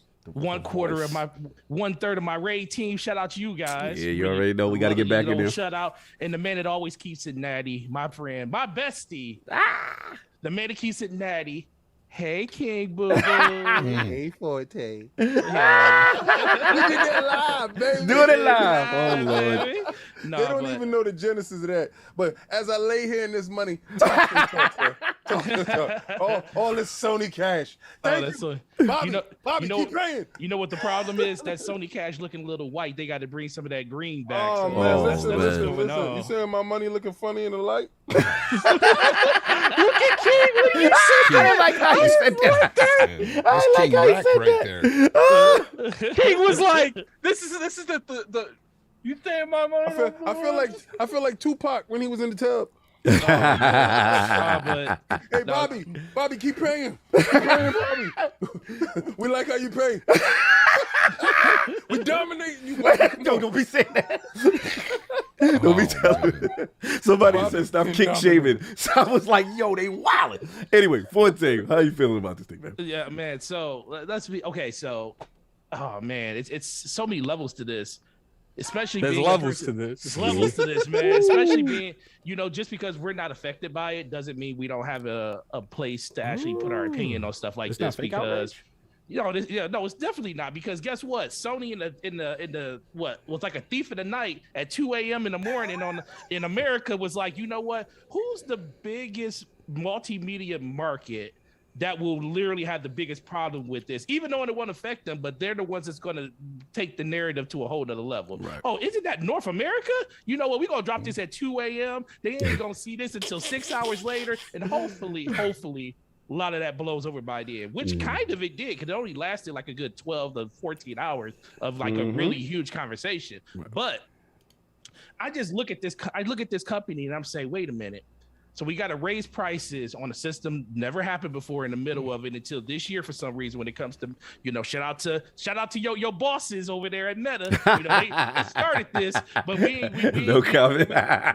no comment. But we ain't gonna comment on I that. respect Right now, that. but that's kind of where it started at. But the biggest thing for me is it the PlayStation 5 base system? Wasn't it profitable? Wasn't it? Well, they were talking profitable about already? profits. Yeah, they were talking about. It was all, profits, yeah. that system was already profitable, right? Yeah. So we took the most profitable system you had, Mm-hmm. and then we added $50 to it. We also added $10 to the price of all of our first party games, and basically said that, okay, our games are worth this, and we're tying it behind features and stuff that you got to have in order to basically benefit from what the PlayStation 5 is giving you. So we're charging you for upgrades on that. We're also going off and raising prices of our old accessories when it comes to PS4 and saying, you know what, those blue and those white and black controllers that used to cost $59.99, oh no, we're going to make those things $64 across the board. So it's like, I'm looking at all these different avenues that PlayStation has been making more money on all of their products for the last year. And I'm like, so you still have to make more money on top of what you're already making?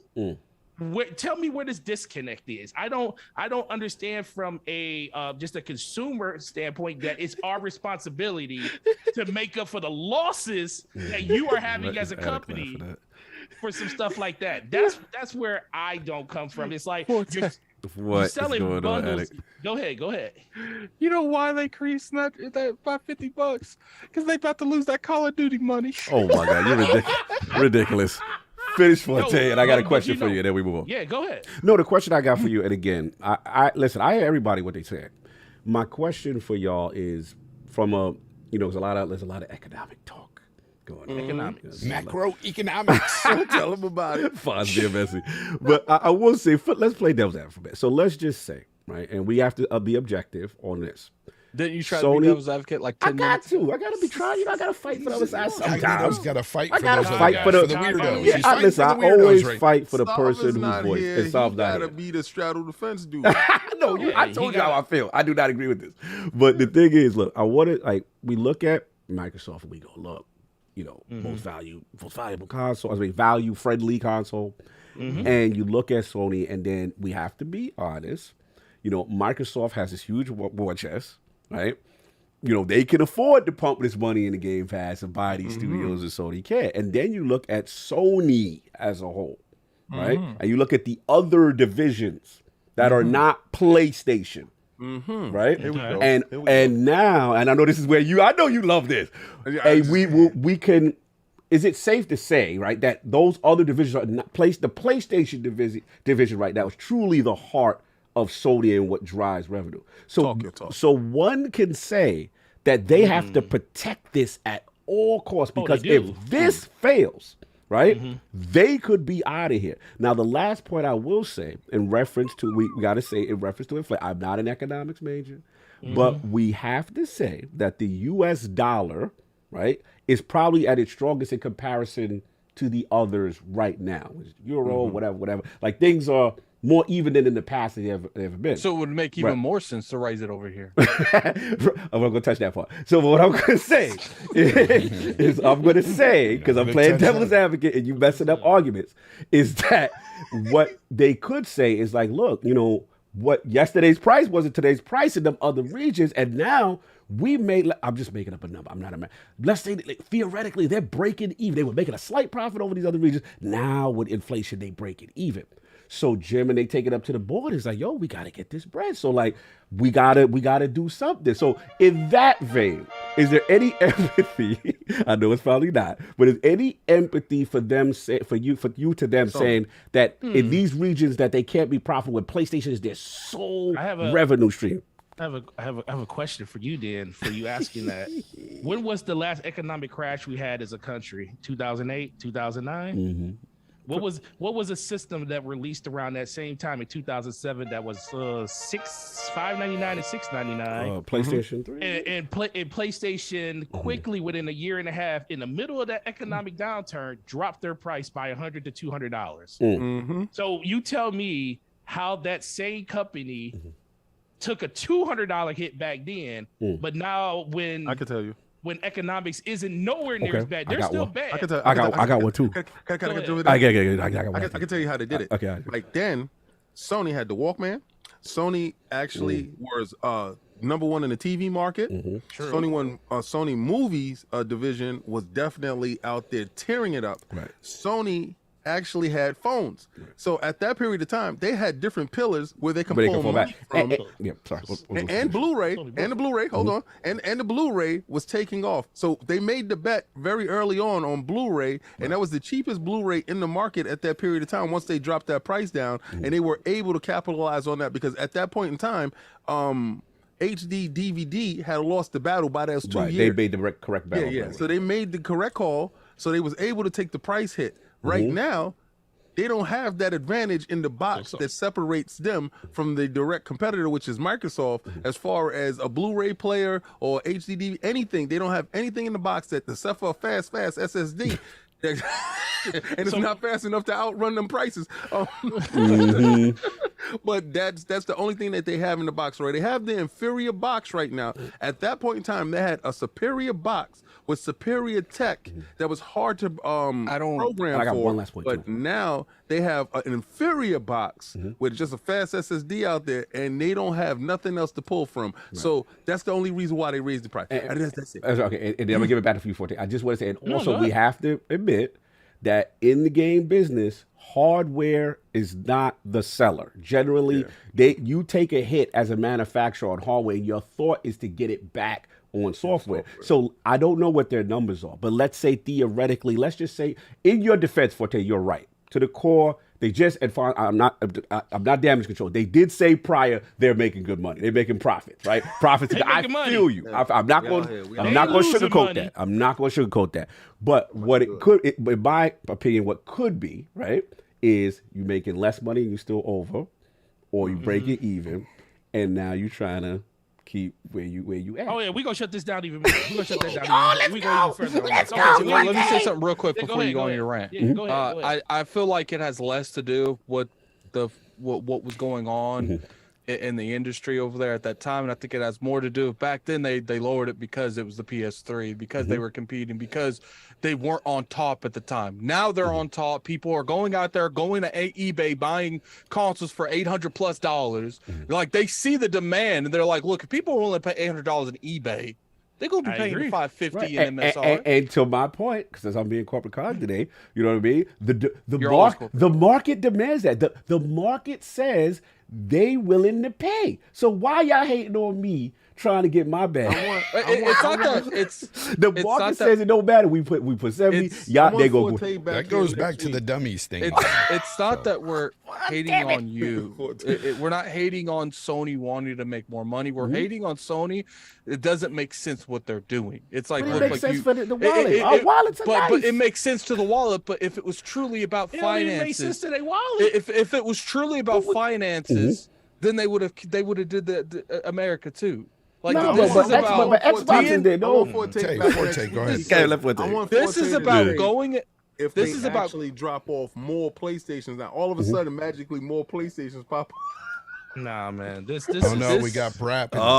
We're taking you to school on Wednesday. Salute, Lords. Yo, you can. That's fine. You're going to macroeconomics 101.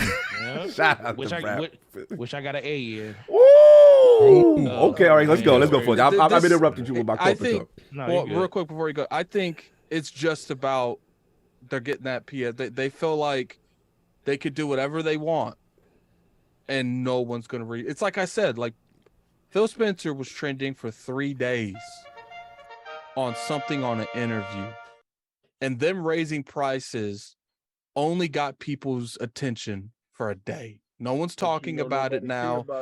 With that mindset, all right. Well, hold up. With that mindset, why would PlayStation not do it? Like, it's just like, look, like no one clearly. You don't see IGN. You don't see none of them talking about this anymore. I already told you earlier. It's because dummies will pay for it. It's that simple. People are going to continue to pay for it. And we know that. Yeah, we know. You got all these people that aren't bringing it up, so you clearly got a lot of media coverage in positive ways.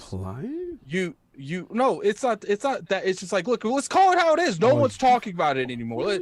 There was no videos made about this. Sony knows we are good right now. It don't matter what we do. We gonna do whatever we want, and you guys gonna bend the knee because we PlayStation. That's if you want God of War in November, you paying that extra $50. Are you implying that their influence as a market leader is affecting people to criticize? Is that what I'm applying they're on drugs right now. That's what I'm applying. You know, like they think they could do whatever they want, but guess what?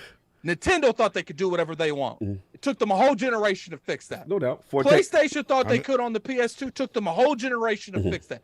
Xbox was at the height of their power on the 360. Took a whole generation to fix that.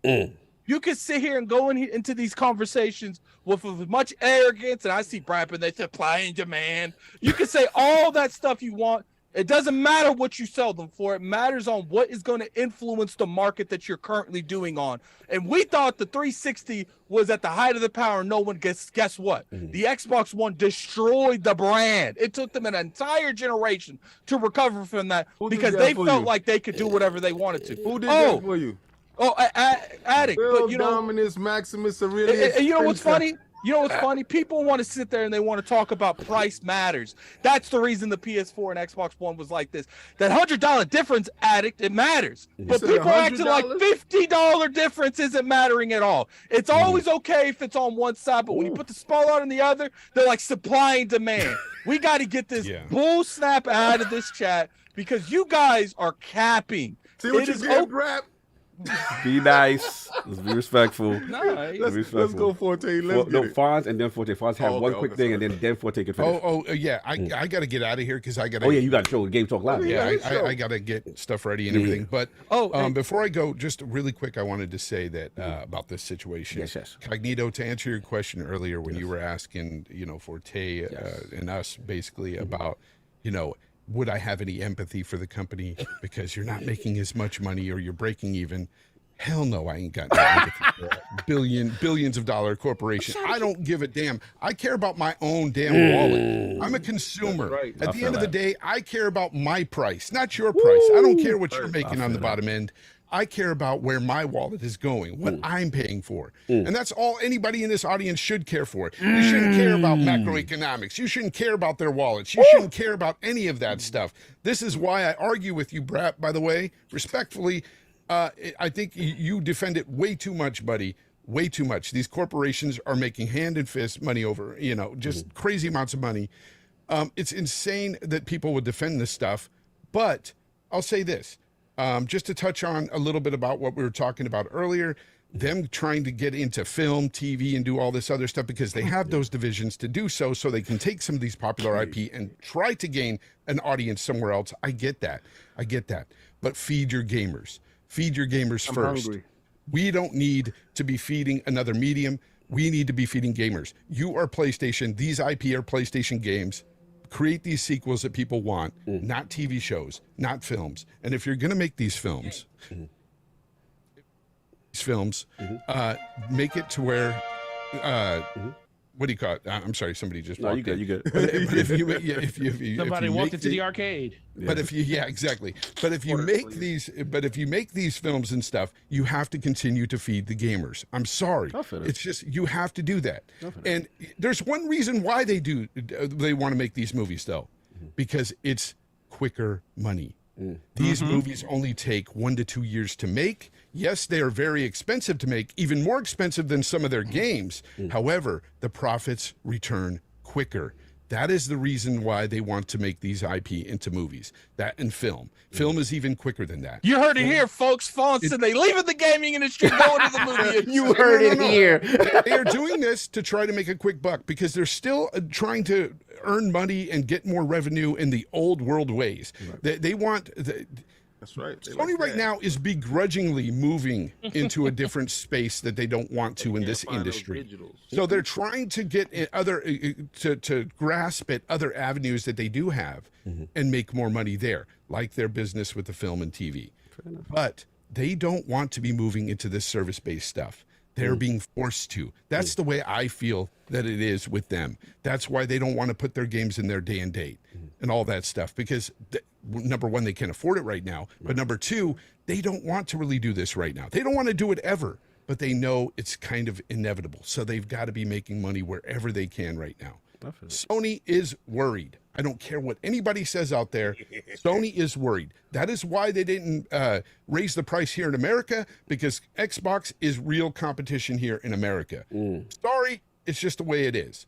That is one of the reasons. And it's a lot of their market too. So that's why I said if it was really about inflation and finances, they wouldn't have cared. Look, we're still doing good there. Let's raise the prices. They looked at, let's raise it where we can that makes sense, where we won't get too much. The key distinction for y'all is the U.S. exclusion from the because to me, if it was about inflation of money, they would have cared. Like, look, we got to survive. That's what this is about, surviving. This doesn't seem like it's about surviving. This seems like, what can we get off on the Braps of the world and make money off? Be nice. You know what? Somebody in the chat said that Uncharted didn't make money. No, it did. Uncharted only cost $120 million to make, which is a lot, but it returned $410 million at the box office. Who knows what they're getting from Netflix? But I'm just saying, it's quick cash for them. It's easy to make revenue for them like this. And if they take strong IP from their games division and make them into movies, they can turn a profit. That's what they're looking at. I get that. I understand that. But feed your gamers first. That's all I got to say. Look, Fonz. I'm gonna need you. Hold on, let me get Fonz out of here correctly. You can find me at Fonz Gaming. I'll be doing my show in just a couple of hours with Colt Eastwood today. We'll be talking more about this stuff and other things as well. Gamescom, all that stuff. We're going to be talking about a lot of cool stuff. Don't talk about that dumb show. I'm a dumb need show. you. I like that show, sir. What, Gamescom? Gamescom had a lot of games. That's a topic, so continue. Right. I'm gonna need you. Find me at Fonz Gaming. Fonz Gaming, brother. Brother. Hold on. Salute. Thank you for pulling up, man. And I apologize. The next time I'm in the Bay, when I have more time, oh, here we go. Lincoln, brother. So I apologize. It was I had limited time, he just brother. Ignored me. He just ignored me. Fonz, give me the business. I got you, Hollywood. Guy Travis, and go home.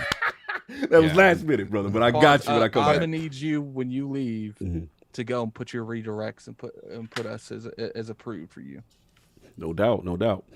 Fonz, thank you, brother. No doubt. Because I like to send the podcast to you, but I can't do it unless you put us as an authorized redirect. Yeah. Forte, final point that we gotta move on. Authorized redirect. No, yeah. I mean, the biggest thing for me is like YouTube it, baby.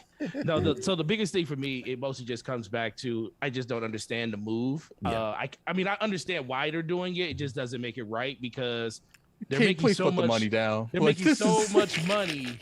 King is making King the head of PlayStation. You're making so much money in all these different avenues. You don't allow. Listen, King, you don't allow King the PlayStation. You do not allow retailers to sell any of your digital product. You don't allow us to sell any of that stuff. You know why? We have to send them to we have to give them point cards that we basically make no money off of to send them to your store so you get 100% profit off of everything that's bought off that system. Guess what? You also just announced that over the last year, your digital to physical ratio just went up to 80%. So 80%. We leading the market. Listen, you had a 20% year-over-year markup over that. So that's profit. You don't have to buy manufacturing for cases. You don't have to pay for manufacturing of disc anymore. Wait a second. You don't have to do any of that stuff. You just have to have a person go to your marketplace and pay you $70. And you get full profit of all your first-party products. Let me tell you why the prices is raised here. Because you guys may not understand exactly why. Because y'all brought a $5 billion lawsuit against us. Now, I'm gonna tell you this is in preparation for the lawsuit. We are not paying a nickel. You are. $50. Go ahead, Forte. I do apologize. No, you're fine. Like I said, in general, it just ultimately comes back to it's something that just needs to be spoken about because we have a voice to say it. It doesn't affect us directly, but PlayStation is out of pocket for this one because they didn't have to do. You didn't have to do. King, take your leprechaun hat off. You ain't have to do this, bro. I'm gonna tell you something. This is the color of money here. All right, we ain't gonna do that. So you trying to match so that hat is so you trying to get your money to finally match the color of that hat. Let me tell you something. My money don't look funny to you. This is digital cash. All right. So when you go to the store and you paying the same price that they're paying in the store, but you don't get no package, you don't get nothing. You don't even get the rights to the game because if I shut off the server, they're mine, baby. They're mine. So full price in the store, full price at home, baby. That's how we do it. And you gonna buck up, Buckaroo.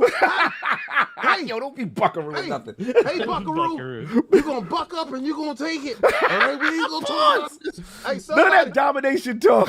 I'm gonna tell you right now, little Buckaroo. You gonna take it. You're gonna like it. So, but King, what happens if I don't have the money for it? If you ain't got it, you can't play. Hey, this is pay for play here. All right.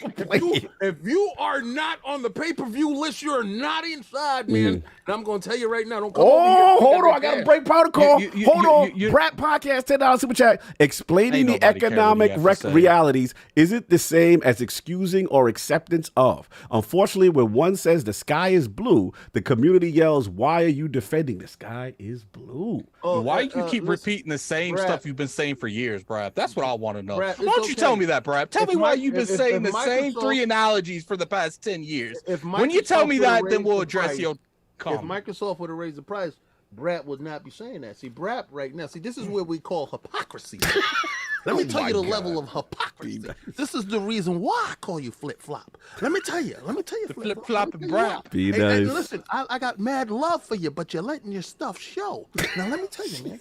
If this was actually Microsoft doing this, you will be outraged. This is where that fake outrage come out, and you'll be sitting here talking about how could they do this to us? He'd have a brap ramp right now. But Brad, we got you. We got you, man. This is it. Messy. So the best thing for you to do is just fall back, brother. Fall back. Don't buck up on this one. This one is not a fight you can win, sir. You know, and the funny thing is, if Sony if does stuff like Shout out this to Brett. because people like you, Brad. Let them do Shout it. out the to funny Brett. thing is, God, if, sitting there stuck in the middle. yeah, the funny thing is, if Microsoft does something like this, they will be like, yeah, we can understand the economics of why you're doing it, but they'll be like, well, how you gonna raise the price of something that you ain't got no gains for? It'll come back to that. All right, listen, shout out to Brap. No consumer wants or cares for price increases. See, he said it. He just said it. Then No why- consumer. He then- said then it. why Yeah. are you So can we doing be everything nice in your now? power? See, all I want to know, Brad, is, was there a Brap rant for this? I'm about to Have- charge. Have you made such a big outlash with this? Because Phil Spencer, you've literally made like 18 Brap ramps over Phil Spencer comments. Oh my Where's the God. rant for this? No. Where is the conversation around this? Where is the we got to talk about this? This is As a stupid. society. When Microsoft does something, it's an issue. It's on fire. The world's on fire. When Sony does something, it's we just go. business. That's what they had to do. Economic I don't thing. know what to tell you guys. Do No, you you guys know. know business? I you- know business apparently. So you know what? Definitely So no going, business. so going forward, since Brap wants to take me to the carpet on Wednesday, You're going to so financial I'm announcing it right here on IOP for future notice. Mm-hmm.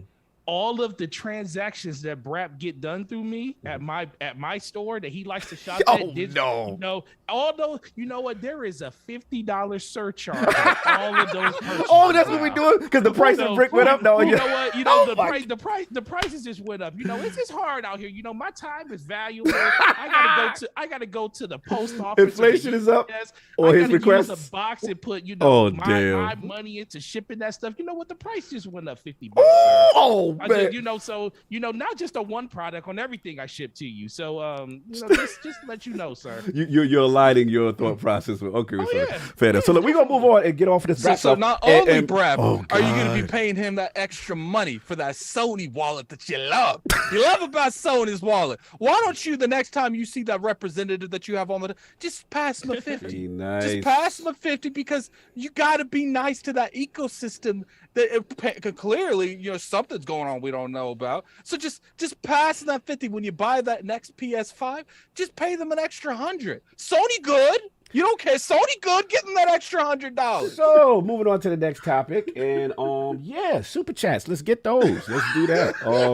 Yo, God, I know this is your most demanding day, and I do apologize for being part of the messiness. Oh my God, y'all ridiculous today. Yo, Brap, you see what you did, Oh man? my God. Let's get these super chats. Showed. Oh, hold on. Shout out. Is that? Oh, I didn't even see that. I'm break protocol because I've never seen this super chat ahead. Is that next gen 720 with a 2-hour super chat? Brat wants to be me without this success. Oh my Lord, here we my go. God. This is shout out to my man. 720. You know what? already I know. support that message. Salute to I everybody. salute Here. Let's just be God. nice. Everybody. Oh, free R. Kelly's in there. Oh, I got so super chats to get through. All right, listen, guys. If we can get up to 700 likes, Attic and I have something special for you guys this Labor Day weekend. All right, so look, I'm 700 likes. Just hit that like. 700 likes, man. All right, Neither cool. 700 likes or 15 members. Either one of those. All right, I'm gonna have to read some of them again because I don't know where I had stopped off. So last I remember was Donald Taco, the king and his loyal servants. Xbox podcast definitely gonna be fired today. $5 super chat. Chaos Actual $5 super chat. SEI. We know things are hard for you, and we're here to add to it. Jayhawk $5 super chat. Hey now, no kink shaving. You talking about the dominating tour. We may never relate to the pleasure a Sony fanboy experiences from being financially dominated, but it's not our place to. Oh my God. Flame $5 super chat. To the people who live in the U.S. and own a PlayStation 5 already, please do not speak for the detriment of people living in countries this is affecting. Thanks. Don Otaku $2 super chat. Not only is the box unstable, the price prices are too. Wow, Yeah, that's crazy. That was balls. Hard Geek Shadi, $10 super chat. Xbox does well as Canada as US, so the idea it's about Xbox's market performance in the US may not be true. I think it is more about the narrative. When we talk about prices, it's always in the US. Interesting. Crazy Horse, $5 super chat. You can only find PlayStation 5 bundles at $549 in the US. So technically the prices are up in the USA, Forte? Is that true? Yeah. With the bundle? Yeah, they are. That's the bundle. Oh, I didn't know that. Bundle. That's what I was just saying. Like right now, the only bundle you can find is the Horizon bundle. They have artificially raised that. Obviously they want to fluff them Horizon numbers too. They want to get a couple million. I didn't know that. But when they go and talk about numbers in the next 2 years, they say Horizon sold 10 million because 7 million people wanted to get the console. Are you talking about the same thing they did with Spider-Man Miles Morales when they said that every PlayStation? You mean every game that's sold? God of War did it. They did it with Uncharted. Which, Xbox did it plenty. They did it with Gears of War 5, Gears of War 4. They did it with a few games. But it's just like, I will call out Xbox for their nonsense. It's like, look, like you did what you did to get those numbers up. You didn't really sell them because I got a Gears of War 4 and I sold it. I didn't play it. I already had the game. But it's just like, I will call that out. It's like, look, like that game sold well, but those are a little fluffy. It's a little fluffy. It's not exactly sales. Like, but it seems like when it comes to PlayStation, people just want to act like they legitimately sold 10 million plus of a game. No, there's probably 6-7 million of those on a bundle. That's the reason that they went up, and that's probably why Jim Ryan says what? What does Jim Ryan say? Yesterday's price is not today's price. What else does he say? Time. I gotta read these super chats. He says you're not enough. Here we go. Tom, I miss you, brother. Oh my God. Tyson Buhajo, Australian, $7.99 to play Call of Duty online on a PlayStation 5 will cost you over $1,000 in Australia. When COD is on Game Pass with a family plan and Series S, it'll be half that price. Value. Salute to Australia in the house. I'll get the next one. I got it. Let me get it. I got it. Free R. I'll take the one after that. Take the one after that. Free R. Kelly, $5 super chat. Kang, supply and demand. Sony moving PS5s like hotcakes. Keep renting on Xbox. Man, we got another brat follower up in here. That supply he said, and demand Kang, thing. supply and demand. Sony moving PlayStation 5s out here like hotcakes. Keep renting on Xbox. Stop trying to defend it, Kels. Listen, Kels, I understand your time is limited and the fact that your money is limited. He got like 10 minutes on the PC before they put him back to the back room. Man. Yo, I'm sorry, Kels. R. Kelly, that kind of dude that knows where all the blind spots are in prison. Wow. Time. In the yard in the dark. I'm dead. Moving on. Split difference, $2 super chat. Kels, don't start. And it won't be. Don't start none. It won't be none. You famous. Oh my God. Shout out to. We got a. I'll read a couple. We was playing Street Fighter together. We got that game. We got a $2 super chat from Danny Passion. Official. Buying in a game exclusive content, that sucks. I agree with them. I don't like when people do that. I prefer timed exclusives or full blown exclusives before you start locking sections of the game down to another console. Yeah. We got a $10 super chat from Don Utaku. Next gen upgrades, $10. First party games, $70. Lesson subscription service, $18 a month. Late fee for not having a PS. Late PS5, yo. $20 to $50 a month. Sony demanding its fans to do nothing but praise. Priceless. I love Gameonomics with the $100, I forget, rupee. Sony actually saved me money by doing this because I ain't buying a PlayStation 5 anymore. I already have a PC. I'll wait 2 years for the exclusives to get there. Fat Boy Horror, £5 super chat. Lord Cog, Mark Dara on the Ames channel confirmed that Mass Effect 2 was that go in his face. In his face, did he do it? Ooh, I gotta record that show. Let's go. We got $5 super chat from Don Utaku. There's no Sony first party game this gen that didn't launch with some speculation, and now they have a weaker, more expensive console. PS5 going out, sad. You know what? I'm gonna add a little bit words to you for you, Don Utaku. PS4 going out, real sad. Messy. We got a 10. Okay. Good. $10 super chat from Goat Doctor. Okay.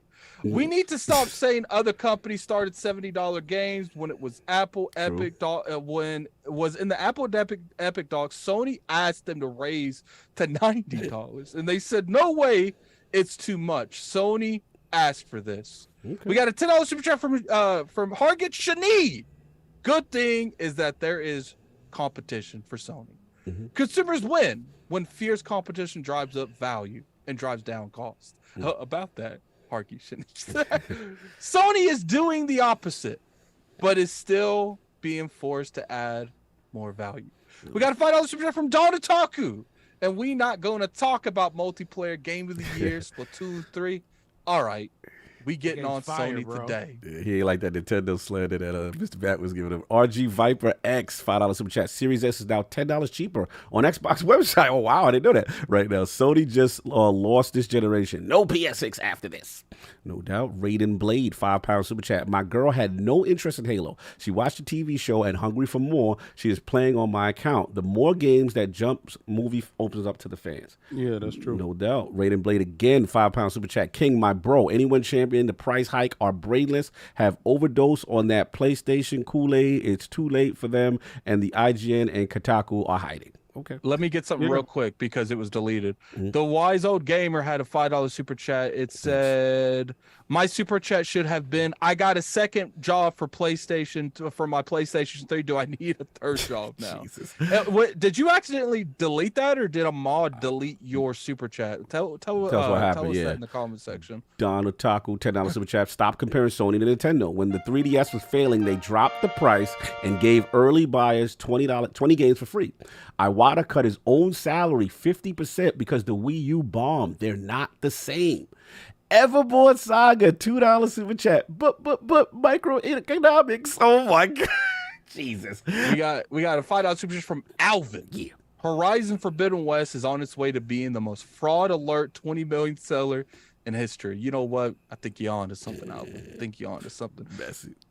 Augusto Zanco, Brazil, I believe, 15. And Game Pass and Series S is the best value in gaming right now in Brazil. Wow, salute to Brazil. The premium consoles, even if converted between real and dollar, it's 908 U. Wow, I hope that's not $108. For most Brazilian, the cost of consoles and games is unsustainable.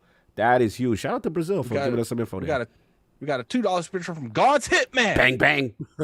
He's not my hitman. He's God's. For the Lord. Make sure you like and share this podcast, yeah, please. You definitely hit that like button. Man. We got over 1,000 people in the chat. Salute. Hit that like button. Let's get that over 700 Fonz. I see you in the chat. Make sure we on your redirect list. That's all I'm saying.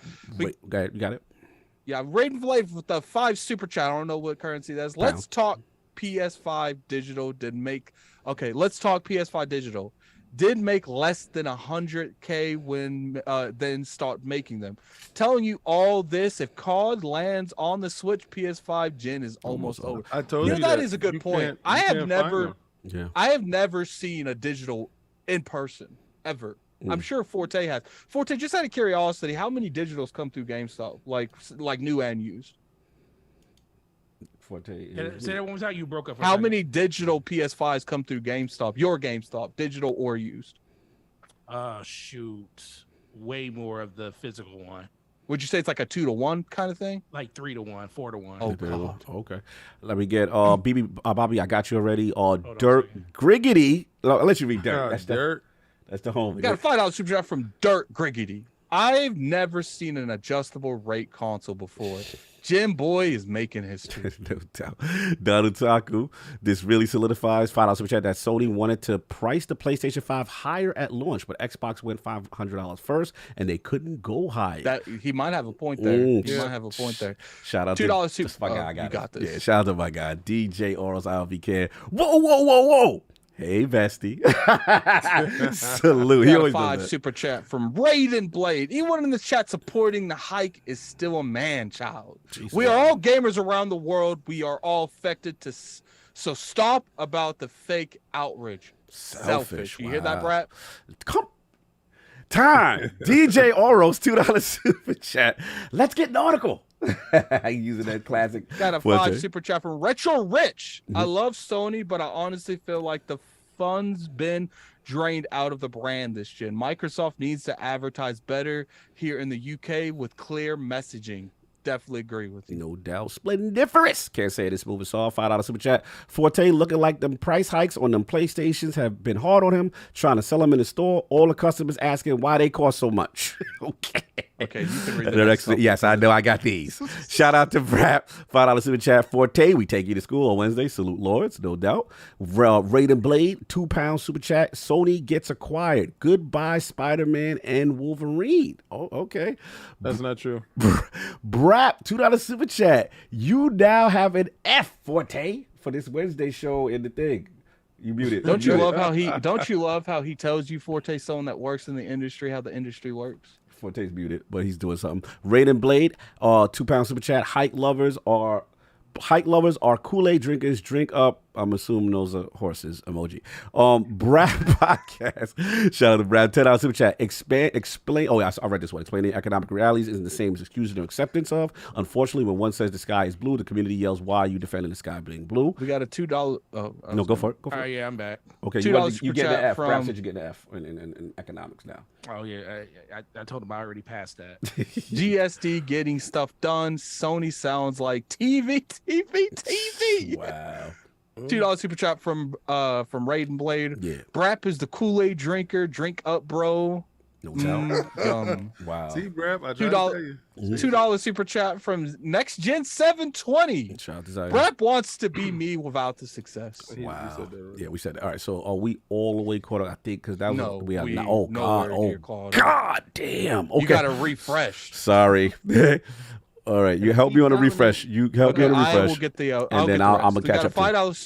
I got $5 super chat from the wise old gamer. I can't see members, so look for members. All right, I got you. Wife found out that the PS price increase. Now she's charging me extra as well. She told me cash or no one rides for me for free. Wow. We got a $2 super chat from RRD. Don't forget Mooch. He's been on the Sony defense. Be nice. We got a $2 super chat from Lord Metro. Sony's wedding and Bungie was pricey. They need money. Let's see. Okay, Necromancer Zale, $5 super chat. Still waiting on Cog to join in on the messiness. I'm good. Y'all got that covered. We got a $5 super chat from Dawn. See, Cog can sit back because me and King are messy. Oh, y'all clearly got We got $5 super chat from Dawn Otaku. Every 20 million seller from PS has been bundled with the console. They have never hit that number without packaging it in, unlike Nintendo. Facts. I will say that Nintendo don't care about your feelings. They ain't gonna bundle nothing. Look, you'll get that $300 console the rest of the time, but you're gonna pay for every one of those games outside. Like they'll occasionally like bundle a Mario Kart occasionally. I gotta respect them for that. You know, because they really sit on their IPs. They're like, they're gonna sell. We don't need to bundle them. I'm gonna butcher your name if I want to, man. It is what it is. Skyline. Skyline. I'm just calling you Skyline, fam. We got a $5 super chat from Skyline. Cap Brappin for Sony for the same. He admitted he used to cap for Xbox. No honor. Be nice. You know what? I'm gonna keep my mouth shut. We got a $2 super chat from Bunty. Please talk about the price in India, not the same. Talk about the price. I don't know what he means by that. Okay. Oh yeah, because they said there was a slight adjustment on the Xbox's one. I talked about it on Unlocked. Destin brought it up. There was a slight adjustment for Xbox in India, I believe. That's what Bunty's saying. He's saying it's not the same. And then we got a $2 super chat from Spartan Ghost. That attic R. Kelly part was a double entendre. That's bars. It That's seems bars. like I feel like you guys get that. Yeah. I'm thing. definitely too white for that. We got a $20 super chat from Mendango Thickens. Probably butchered that. We're gonna move right past that. How did Sony gross $36 billion in profit, yet they are blaming the economy? Wouldn't you lower the price? Why would the economy be your excuse to raise the price? Yet you raise it worldwide except the U.S. Last one, check. We are economically impacted too. Okay. Last time I checked, we are economically impacted. Suicide Kings, member for 22 months, put the crest in the chat. Lord Silver. Jim Ryan to horse emoji. Stand back and stand by. All right. Salute. You got the Bandigo McDickens. Let's see.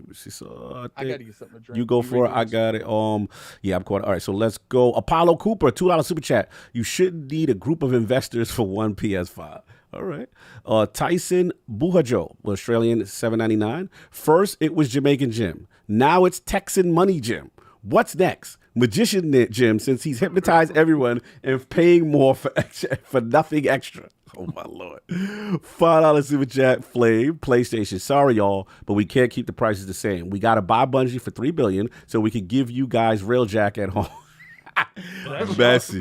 Well, that's y'all fault. Y'all should have told Bungie that, hey, we want to have your game. We don't want the game to be everywhere, but Bungie wrote that check, not really Sony. No doubt. Eternal should die. $5 super chat. Good afternoon, everyone. Cod, congrats on your podcast on the line. Thank you, brother. Sony is like Destiny, repeating the same thing they did with PS3 when it was $600. Wow. Shout out to the homie LordsOfGaming.net's own RGT podcast, the legend BitCloud Gaming member for 18 months. It amazes me how many college degrees these shills have. When capping for PlayStation, we went from thermodynamics, business, and now economics. Damn, Big Cloud. Yep. Are you implying that there's a motive behind that? Oh, now. Oh, all right. Hargi Shani, I skipped chores. I am sorry. I'm going back. Oh, there we go. You're right. So, $5 super chat. Sony also had a new class action lawsuit filed against them in the UK because Sony doesn't allow digital games to be sold on a third-party store. That is true. I did see that, brother. Thank you for that. And we are caught up. I got to move on because y'all are really generous and super cool today. But the show can't be 6 hours. I apologize. So, look, we got to talk. We are literally about to get ready to leave Great Lakes. Oh, okay, you anything? Oh no, you be a mute, brother. You good? All right. So, look, I just thought this was interesting. I want to shout out the legendary Ches Corden from Windows Central. He broke this. It's kind of his outlet was the first to break it.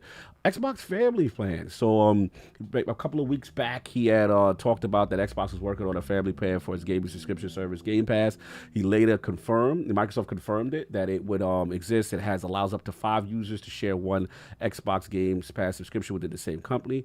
And then, it also includes users not within your household. And the outlet that broke it, I can't pronounce, Agramente Lumia, may have discovered that the official family, which now reads branding, which now reads friends and family. So pretty much, basically, what they're saying is, you're going to be able to use multiple people on this service, and it's something that they're breaking right now for about $25. Yeah, there it is. So the expected price of Game Pass Friends and Family clocks in around $25, which will vary by region, and up to 5 users will get it. Xbox Game Pass Ultimate as a result of this plan and service, and they're also going to get PC Game Pass, cloud gaming, the phones, the web, the net, all that stuff, and it also includes Xbox Live Gold for multiplayer access. So this was an interesting announcement. I thought the timing was also interesting.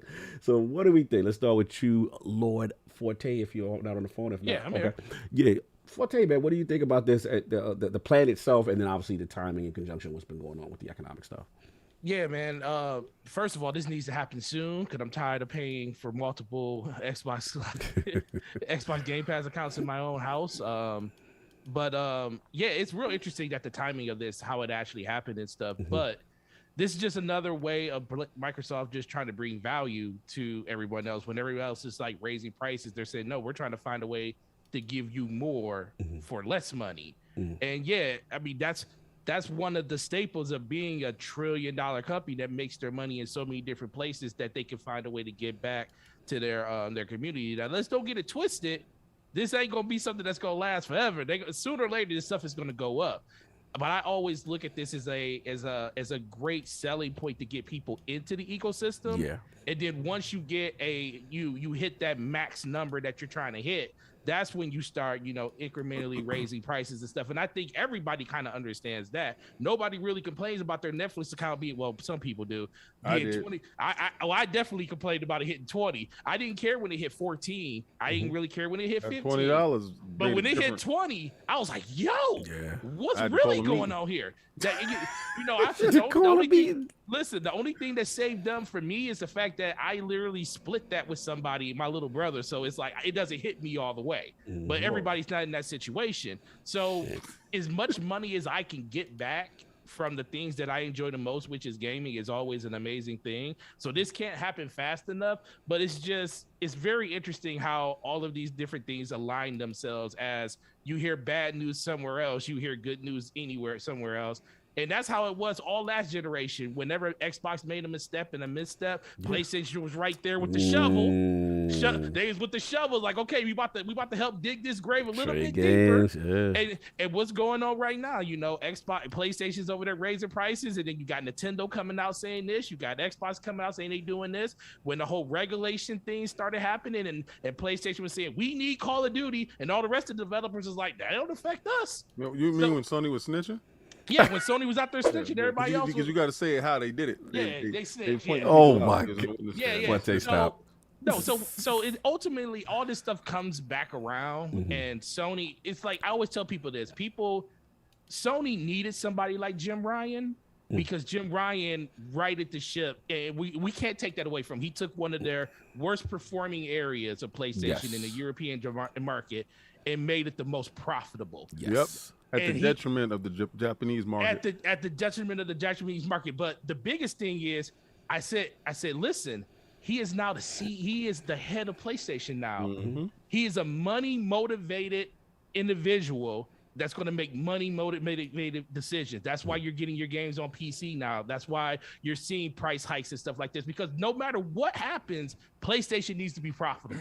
Yep. So when you contrast that, and we always talk about with Xbox, when is the avalanche going to fall? When is that avalanche of all of these games releasing on the platform? When is that avalanche of just the value proposition where you literally have to make a decision like, do I want to pay $70 for a Call of Duty on PlayStation, or do I want to just get Xbox Game Pass, not only for myself, but for my entire family or ecosystem of gamers that I like to play games with? Maybe I want to get all of my raid teams on my actual my family plan, so I can say, yo, this is the raid team family plan. All of our games are paid for. We good. Maybe that's something I want to do, and then that just brings more value to the ecosystem, and it makes Microsoft stand out even more.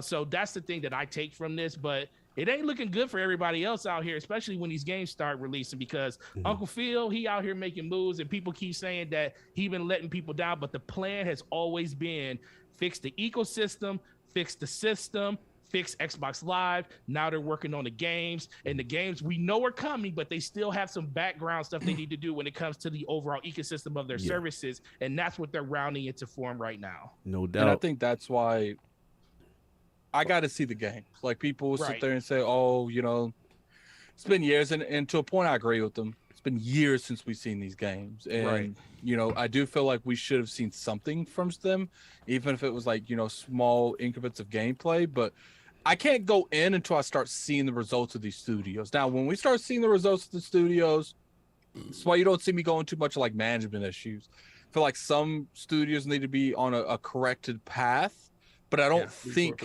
the management of Xbox is in a bad place. I think right now you got some studios being little rebels, but I think for the vast majority of the stable works correctly.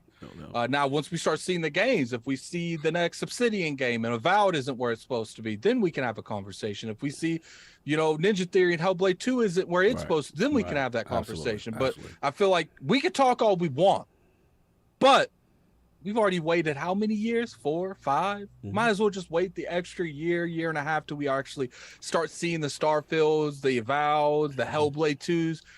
After those, then I'm up to having, should the management change? Right. No, I feel you. Real quick, I do want to AKW, thank you, brother. He took, I guess we missed Mandigo McDickens. Shout out to him with the $5 super chat. He's reading the super chat that we missed. With the PlayStation 5 increase, Jim Ryan told the Sony fan base, try to relax your... Oh, wow. Okay, certain body part. Shout out to, oh no, it's Alex. Salute. You already know. Lord King. What are you thinking, man, about this family plan? Yeah, the timing. Well, Microsoft heard that Sony was raising prices, and they've been trying to do it. They raised the game prices, and they've been charging you nickel and diming you. They put haptic feedback and all this other stuff, and surround music, ear stuff, and then they charge you for it.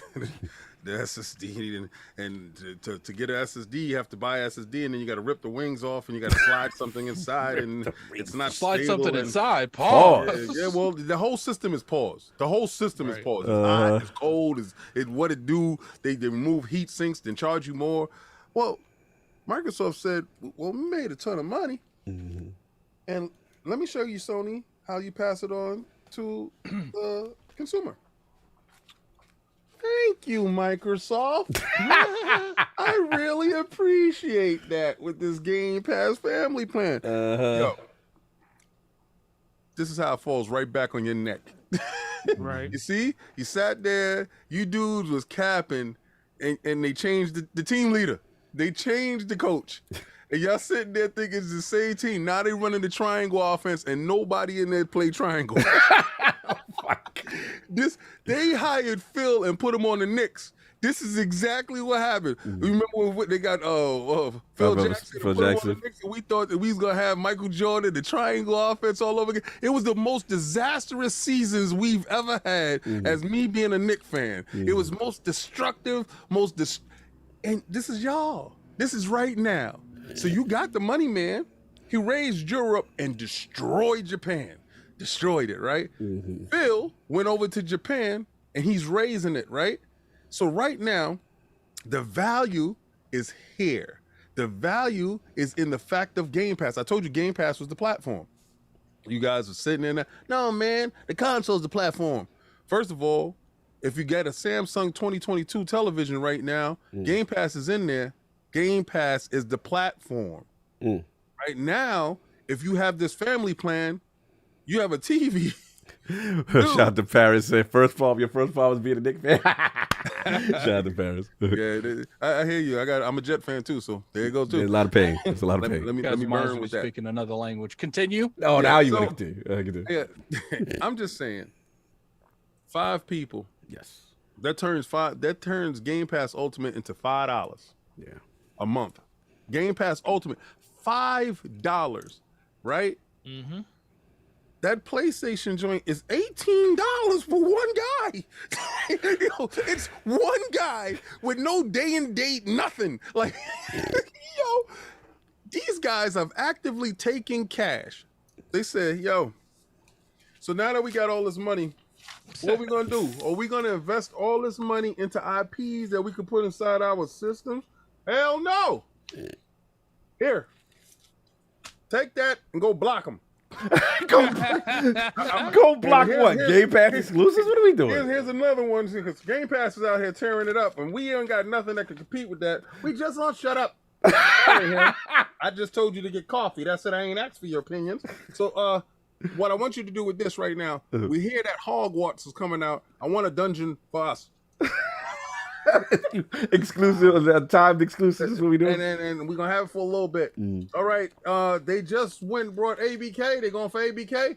All right. We got $3 billion right here. Get Bungie. Oh, she don't want. She want to be with everybody. Whatever.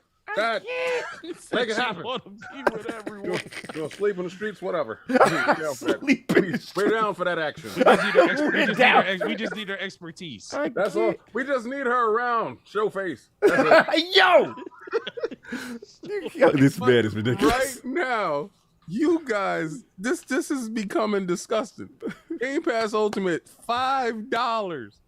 You can get 4 of your broke friends. If you want a ball, right? If you want a ball, let me show you microeconomics.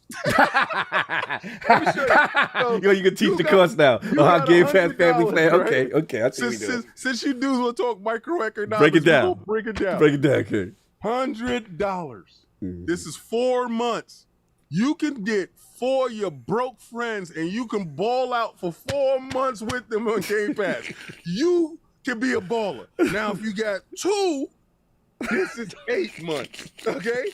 And you can become the king of your friends. That's 2 separate family plans. You could play with even more friends. This is for the dude.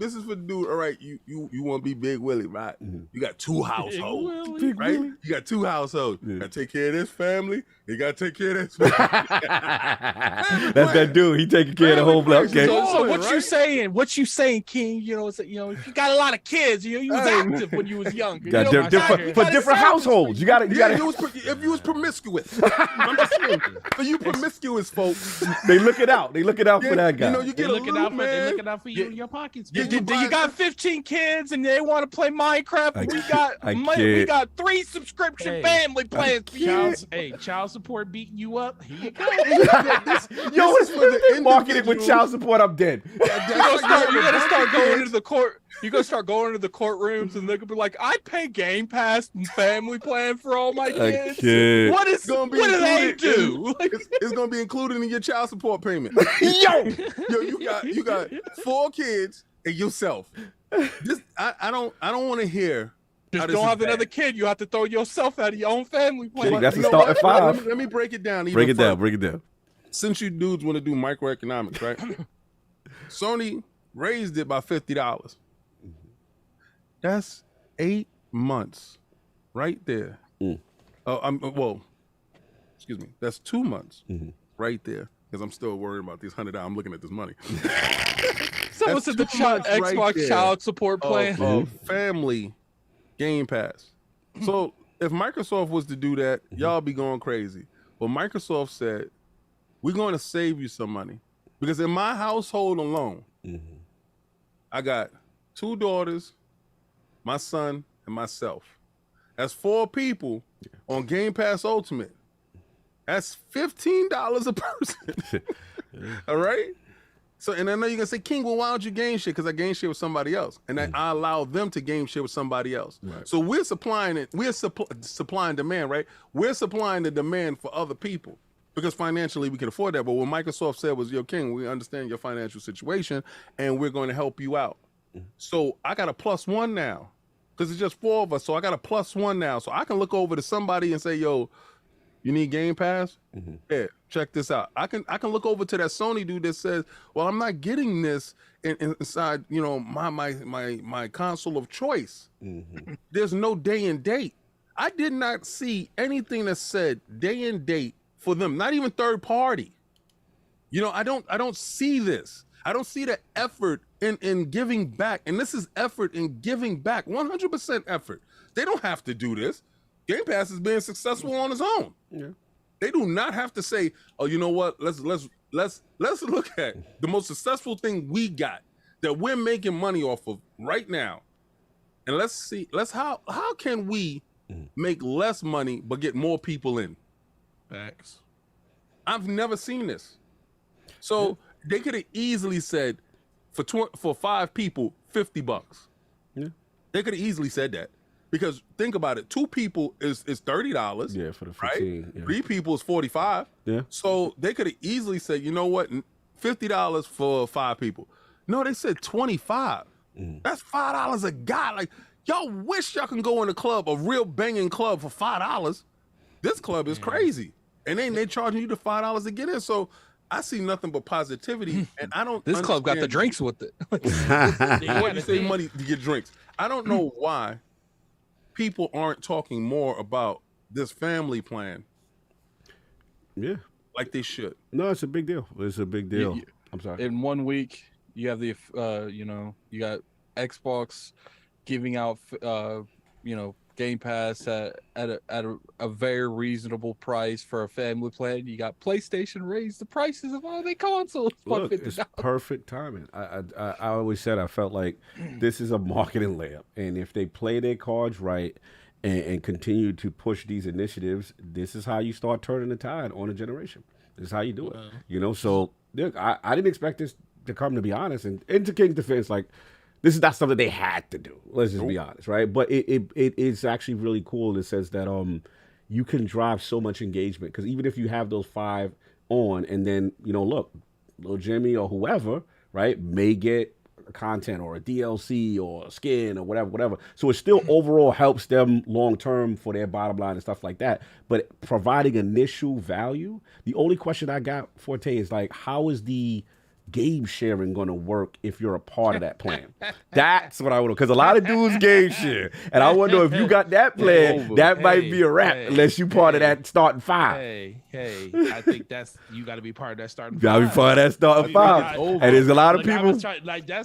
I said, there's a red herring in every conversation. Yes. So, listen, it's marketing 101. You put a price out there that's amazing and beautiful, and everybody sees it, and it's like, yo, that's a huge deal. But then they forget about the back end. It's like, yo, but you can only have, so we don't know how this is going to work. We don't know how it's going to work. But as of right now, in order for you to share a game, you have to trust another individual to say, yo, I put my account on yours, you put yours on mine, and we gonna share games that way. But guess what? If you're a family plan owner, you have to have the associated account. Some kids might be getting cut off.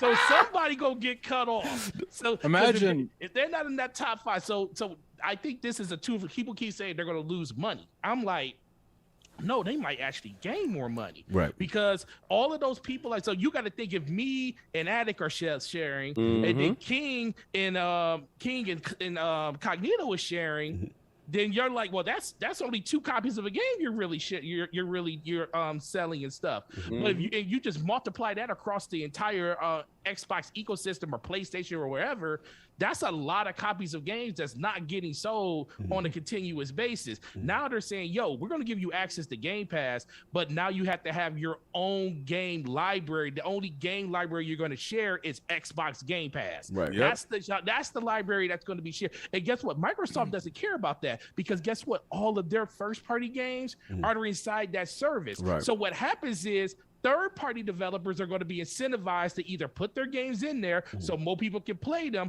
or they're going to run the chance of people saying, yo, I'll just wait for a discount, or I'll wait for this, because third-party games, Microsoft's like, we get 30% of that. Right. Whatever you sell third-party, we're going to get 30%. That means we're going to have the option to sell more games because more people are buying them because they're not inside of our service or anything like that. So you're either going to be in our service or you're not going to be in our service, and you're going to risk the opportunity of not selling as much. Right. So there's a lot of different ways this can go, but I do think that game sharing I think is kind of going out the window. I think it's a soft sunsetting for people who choose to be a part. I think if you stay out of it, well, that's the thought process, right? The thought process, if you stay out of the potential family plan, then that shouldn't affect you. You'll be fine doing that, game share with your partner. Stop it though. That'll be interesting, because stop it once the family plan come out. That's the thing. I don't think they'll do that because of the whole functionality of the sharing of consoles and stuff. Right. As long as that's still a feature of the, and you got to think about it.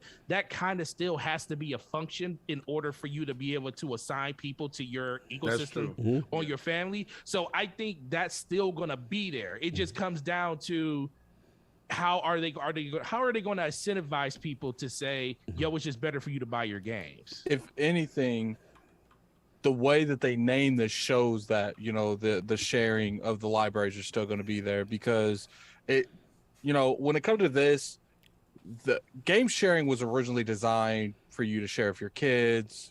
That's how it was originally designed. But the people took it to the next level, let other people use it. And I feel like instead of just naming this the family plans, they put that friends at the end for a reason. That they didn't want you to feel like you're breaking the law because you're doing this outside your household.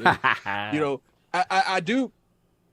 When it comes to the family plan thing, like, I think that's generally going to be directed towards like some group of friends. But I think the core audience is going to be households with like 3 or 4 kids, one person is sharing multiple game passes, and then one person has to sign out.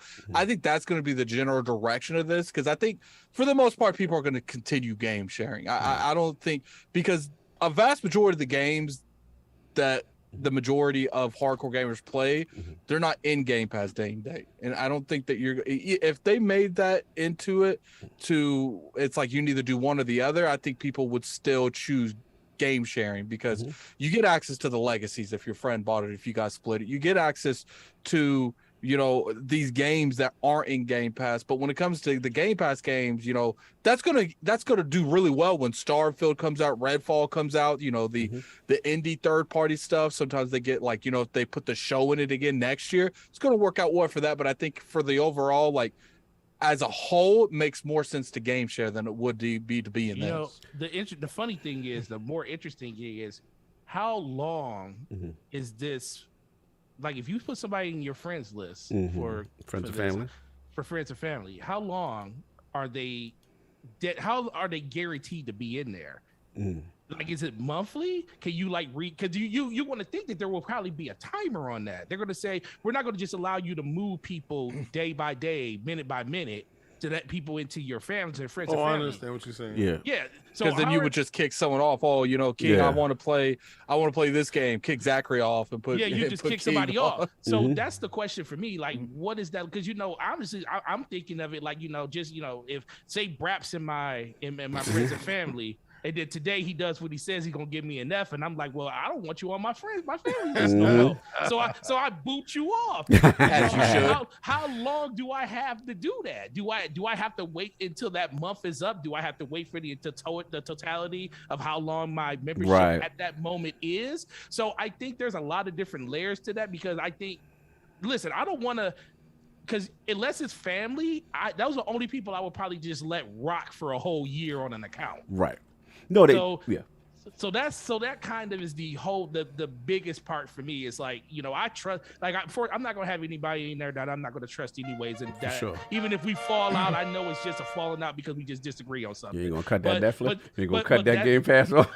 Right, exactly. But for most, you know, I actually had a cousin that got mad at me because we had a disagreement on Nintendo, and he cut me out of his Nintendo family plan. Like, no, seriously, nice. Seriously, he got like mad. Nintendo, let's go. Because I went to and I was so frustrated because I got cut out of it. I was like, dude, it's like $20 a year. I'll pay it. Like, and I ain't gonna lie, man. Part of me felt away about that. You know, you sitting there, know what I'm sitting here playing this Pokemon online, and because what it was is I had to call into work over something serious, and he got upset because he got stuck at work. I get it, but at the same time, it's like, it's not my fault our management didn't find you a replacement. That's not my fault. And we cousins. So why are you kicking me off your stuff just because your management didn't do what they nice. Better be nice to these friends and family owners. To it. But look, you know, I agree. I think there's still a bunch of little underlying questions, but overall, we think it's a good thing. Got to see how to implement it. The only thing that we know so far is that they have to be in the same country. So you can't have one of your friends be somewhere else. They got to be within your reach out of that 5. If King is right and they restructure the home system to work for Game Pass, and it doesn't. That was the initial vision. That was the initial vision during the whole Xbox One digital era. Thing. So it is what it is. They're finally going to come to fruition. No doubt. I need some help with the super chats there. Let's see. So I'm scrolling up. Jesus, this joint. I got to refresh. Let me see. Give me 1 second, y'all. Gotta pay these bills. They've been very generous today. Yeah, they in here, man. I already knew. We got 900 and some odd. Listen, if we can get to 700 likes, Attic and I is going to do something incredible for y'all this weekend. We're going to be giving out codes for people to join. 700 likes or 8 more members. He's with this member stuff. I'm counting. My job is to give that's your job. value to the members. So I'm gonna push it. I'm gonna push it. Push it. Apollo Cooper, $2 super chat. You shouldn't need a group of investors for one PS5. All right, we got that. Just want to make sure I'm not missing nobody. We got the Real Jack. We got the Eternal Shadai. Okay, Chaos Actual. $5 super chat. Family Plan about to drop. Candy Crush magically shows up in my Xbox app game section. Seems like Xbox about to say to Sony, if he dies, he dies. All right. No doubt. Shout out to Hargeet Shadi. He put that Game Pass Ultimate code in there. Salute, brother. Thank much appreciated. We are at 700 likes. No doubt. Hargeet Shani again. $5 super chat. We're gonna tell y'all what we're gonna do. We can support support PlayStation without buying a PS5. Spider-Man Remastered Steam code. He got the clothing. Shout out to Huggy Shitty. He's got a point there, man. Go support them on another platform, not PlayStation. Wow. Dead Planet, $2 super chat. Jim Ryan is the best PlayStation CEO Xbox fans could have asked for. Yo, Bessie. That's right. I do appreciate the mole. Shout out. Lucius Augustus, the homie. $5 super chat. Family plans are more sticky compared to individual plans. It's harder to leave the service when 4 other people are using your plan. It's smart. That's true. People gonna want the lights on. Got responsibility. Like, yo, there's somebody gonna call you. They're gonna call you. Hey, man. Hey, I can't not play this game. The hell, man. It was your month to play, man. What's up? Shout out to Huggy Shadi again. $5 super chat. The family construct already exists. Go to your Microsoft account profile. He's right. And you can manage your family. You can add, remove whenever you want. Yep. I noticed that from the beginning of the Xbox One generator. That was always there. Good catch by Huggy Shadi. I think we're all caught up. Let me just make sure. I know I see some subscriptions though. Hold on. J Primo, member for 3 months. Lord Bronze, just gotta say I love you guys. Keep up the great work. Much love, J Primo. Salute. We got There's a member is at the below. Pragmatic Eagle, member for 34 months. Lord Gold. Microsoft allows 1 account to make 2 home console switches a year, but 6 total changes a year. I imagine it will be the same with the family plan. Remember the 360 era with family plan? Same rules. Like, yeah, there'll probably be some cool off period where you can't just keep switching and switching. There's going to be Jawada's King got the probably money. 30 days. Yeah. Oh no, I'm just counting up all the money that they saving. No doubt. Yes. They're having me save so much money. You are messy. Salute. Thank you everybody for that. Gamescom, make this one fairly quick. Online live, man. Opening night live. This is Addict's topic. What did you want to talk about with Gamescom, man? I mean, Jeff Keighley had his event. That's pretty much what I want to focus this around, the opening night live. And, I want to get you guys overall impression. Me and DJ, shout out to DJ. We actually live streaming this on the channel, so you can go on the YouTube channel after the podcast and check out any live reactions that you guys are interested in. I want to bring to the realm and talk to the Lords, just exactly what you guys felt about it. If you felt like it was an improvement from last year, just your overall thoughts on it. So, what we'll do is we'll start with Forte. That's what we're going to start with. Or not. We'll start with King. And we're going to start with Forte's muted. Well, the thing about it is, I thought it was meh. Be honest with you, it was a lot of good stuff there, but it was stuff that we knew about, right? And what they did do is they did do a little bit deeper dives or had a little bit different trailers and stuff. I love the presence of Microsoft there. I love the presence that Microsoft is like, they stamp themselves at these events and they're showing the people that are actually taking the time out, because time is valuable, to come out to these events to show their hardware, to show their software, to show their what they're working on. The biggest takeaway I got from Sony not being there, but they decided, y'all been asking for this, y'all needed this, everybody wants this, world premiere from Sony, and dudes thought it was going to be God of War or something, and they showed a controller.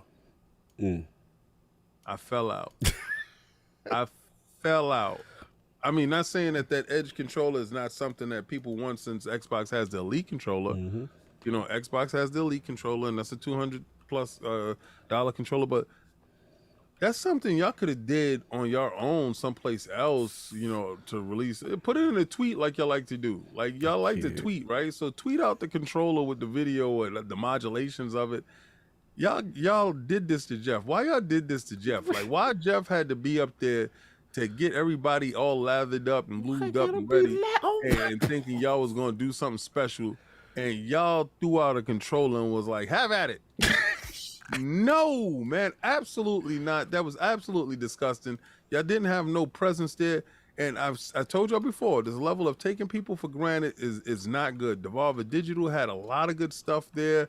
I got a chance to see more of Pentiment. Still not my flavor until I get my hands on the game. But I did get a chance to see people's reaction to it. And it was more so the people of Gamescom and the fact that people were in person and in large and in mass, having the ability to interact with each other like games conferences of old. So we went to PAX and we noticed that PAX was a little bit opened up, a little bit cleaned up, but also at the same time, we kind of figured that next year's PAX will be kind of back to normal. This, what I saw with Gamescom was they learned a lot of things from probably other conventions, and they implemented all that stuff there. So we saw really good games like Lies of P, which is Game Pass day and date when it actually releases. Shout out to Sarah Bond and the team for acquiring such a hot game, such a looked after, thought after game, sought after game. And wasn't that number one on the PlayStation dudes list? So if it's number one on your list, just sell your PlayStation, come over day and date over there. Get rid of that. That's a waste of time, right? Xbox got no games, but they got the games that you want, right? Shout out to Gamescom for showing you all the games that you're not getting day and date in your situation, but it's over here. I'm gonna be messy. I'm gonna stay being messy, and I know you guys don't like it, but Gamescom actually eloquates my whole message to you. You're being taken for granted, and you're sitting there frauding like you do all the time. Sony does care about me. They don't care about you if they keep standing you up every time there's a show. Interesting thought process. I hear Kingmakers got some bars as far as showcase presents and all that good stuff. I'll jump in. Yeah, I thought it was good. It had some stuff for me. I thought High on Life. I'm gonna shout out Mr. Matty Plays. He been on the High on Life joint. You know what I'm saying? Now, when I first saw they had like a boss fight. What'd you say? Mr. Stabby? Yeah, it's that the Australian knife. Let me cut him. Let me get him. Like I go for it. Like there's a part also where the Gamescom footage, it was a little weird because they just went straight to the boss fight and there wasn't really no context leading up. There was no context to it. Yeah. Right. So I got to shout out IGN, shout out to the legend, Ryan McCaffrey, who had me on podcast a lot. Their footage had the lead up.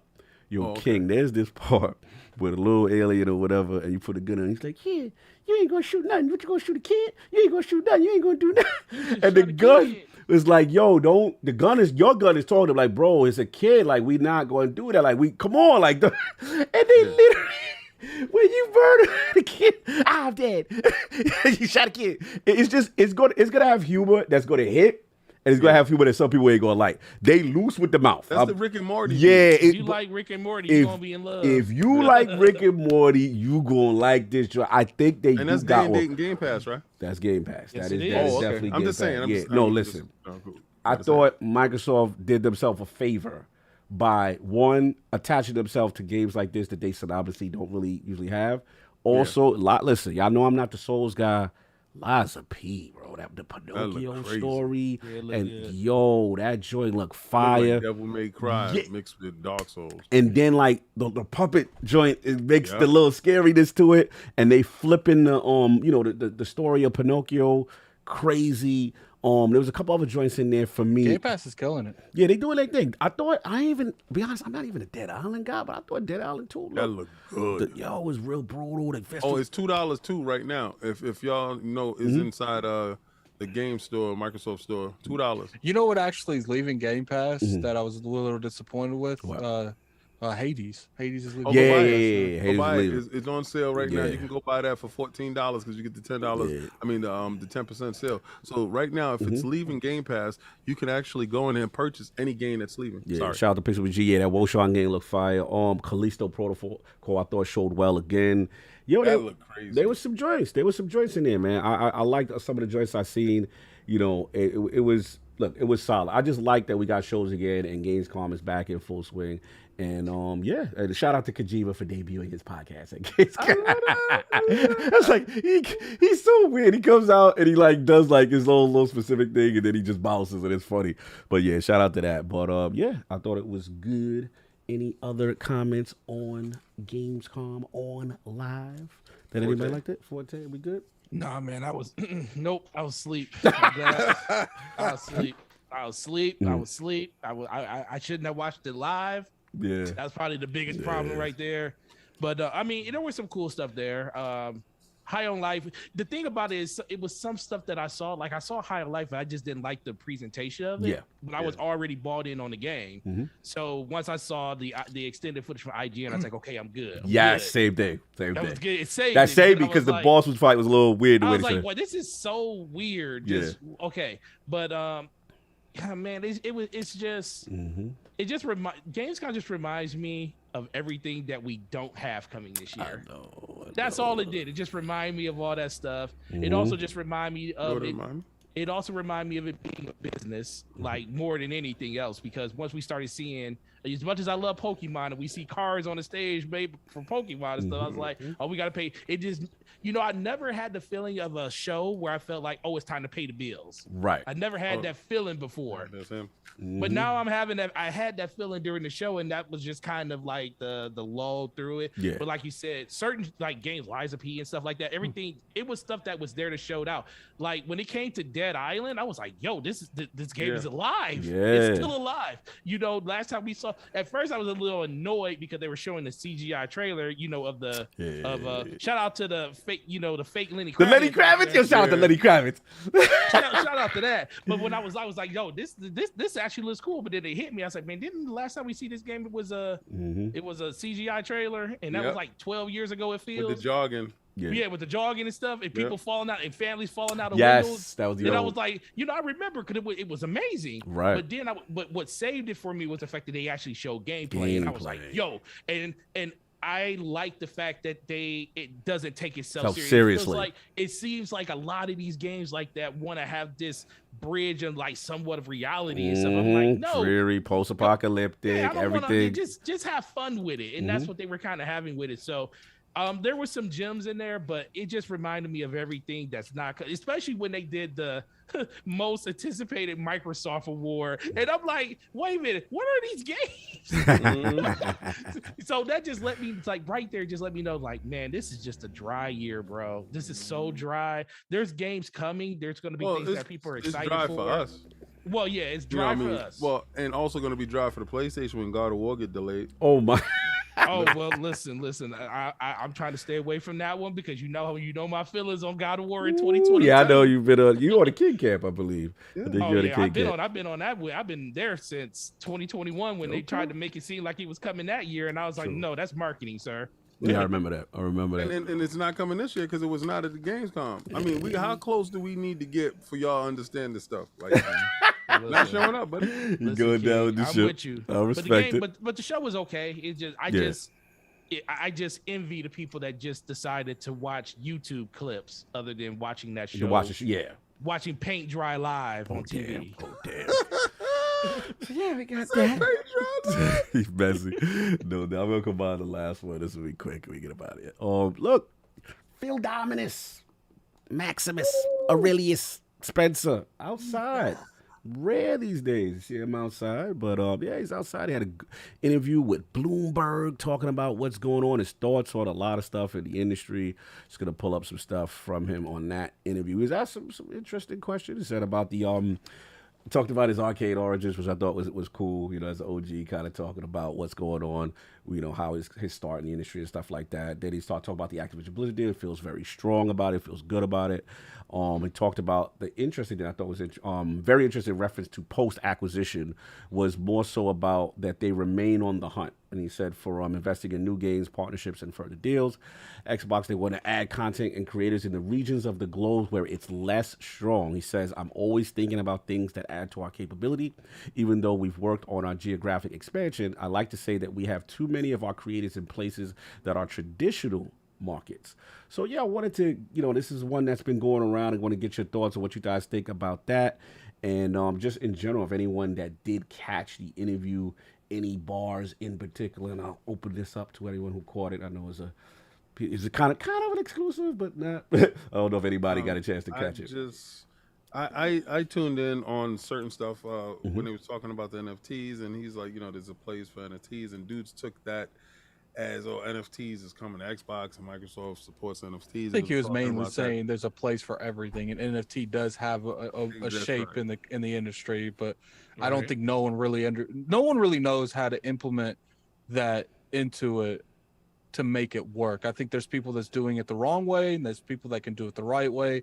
I don't think he was saying, yo, we're gonna start putting NFTs. You want to watch Netflix, you got to get an NFT first. I don't think he was saying nothing like that. I think he was saying, look, there's places in the industry for NFTs, but we got to figure out where a good place is How for they it. how I to don't implement them. Yeah. Yeah, I don't feel like there's any place in the industry for NFTs, but No, you know, but back in the day, we didn't think there's a place for microtransactions, and people found good places for them. Maybe something like that similar can happen with NFT. I don't think it should be there at all, but I do understand that's an ad revenue, and I understand maybe everyone, not just Microsoft, not just Sony, everyone wants to try to do it. It's just how you do it. Well, they just want to try to combat the fact that people say you don't have ownership on anything digital that you purchase, and that's the reason that a lot of people say there is a place for it. Yeah, it just comes down to what does that look like on the consumer level? Does it look like something that you purchase inside of a game like Ubisoft was trying to do or stuff like that? Yeah, with sneakers that will go through your characters. It just hasn't been implemented correctly, or the biggest thing is, the game that would feature it the most and the best hasn't been made yet. Yeah, it has to be a game that's crafted around the thought process of the non-fungible token. And people don't even know what an NFT is. Right. To be honest with you, so for you to study that stuff, I know me and the Lords looked at NFTs in certain spaces because when the buzz was around it, that was that. But as far as some of the biggest talking points that were in this conversation was really good stuff. I really want Phil here so we can actually do a proper interview, a different interview, an interview that is a little bit more in depth, opposed of his youth and stuff like that. Young Phil, young squabbler. What I did take away from this Bloomberg joint. Sonic, Homer Sonic. Oh, that was Homer a talk. Sonic. That was they got Homer Call of Duty. They got Homer Halo. Sonic. So you try? Are you implying that did someone slipped up from Bloomberg or the promotion of this? The last time somebody slipped up, we heard it and I talked about it, and dudes thought I was capping. There was something wrong with me. Can you reach in your arms? You reaching? And I said, yo, he said we. And why does he have privy to the knowledge of where Game Pass is at with these numbers? If anybody remembers, that was back when it was with Strauss and Take-Two CEO and okay. So when it was talking about the the numbers, the Bethesda stuff and all that stuff, and then it comes out, oh snap, Microsoft Bob is there. Yeah, you know the numbers because you in bed with the situation, right? So the fact that Bloomberg says that, and Phil from his own admission, Phil Dominus Maximus Aurelius Spencer, we will address him by his name first in his line. He did say that acquisition season's not over. He did say that. So if it's not over, bro, and y'all just did the biggest joint, how do you follow that up? Because the joint before that was a big smash hit. So how do you follow that up? Sega, y'all dudes been screaming Sega all the time.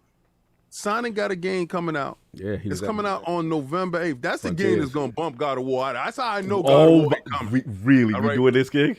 That's a fact. This is how I know God of War is. Listen, what was that pirate joint with Terrible Seas? What is that? Terrible Seas. What is it called? What's that? You talking about the Ubisoft one? Ubisoft, yeah. I forgot the name of it. I know you're talking about. Yeah, Skull and Bones. Skull and Bones, yes. Skull and Bones said the 8th. They coming out the 8th, right? So then Sonic said he coming out the 8th. Ain't nobody scared of Big Bad God of War. Like, I've never seen this AAA most anticipated joint for the situation. We put $50 Sonic and Skull and Bones pulling up. That's what you said? The boss. He said, God of War's the boss. He's just said, the hell with your God of War-ness. So how do Sonic have that level of brazen fear? How do Sonic get that when he have a financial backing of a situation that's gonna make some dude's head spin? So I honestly believe that Sonic got the backing of $1 trillion company that he can make these bold statements. Because listen, if Sega's putting it out, right? And I want y'all to hear me out. Sega's putting it out. Sega is not as big as God of War as far as Sonic is. I know Sonic did great in the movies and all that other stuff, and is a well-known brand. But let's talk about these numbers here, right? So Sonic hasn't been doing those numbers like God of War 2018. We're not even gonna play that, and this is probably one of the most anticipated titles for that. So financially, that will be ruined because you bring in a Sonic Frontiers, open world title, new way that you're doing it to the marketplace. You want it to have enough breathing space and nothing that's detrimental around it as much as possible. You gonna put a day and date with one of the most destructive games that if you gonna pick, I'm going in the store, me and you going in the store, you are not gonna say, let me get Sonic and this is it. Come on, man, we gonna keep it a buck, right? And if you did, you got an Xbox and you wasn't worrying about the PlayStation situation. So that's just half the sale. Right. But you want all the sale if you sign it because it's multiply. Right. You won't put it up against such a juggernaut. You won't do that unless you have the backing of somebody that's saying, do that, I got you if you fail. Because if you're saying do that and somehow, some weird way, it finds itself in Game Pass, right. You have these numbers here and then you can actually sell over here. I see where you're going. Lends to a conspiracy theory that I'm willing to support. No, push my own narrative. Listen, I respect that.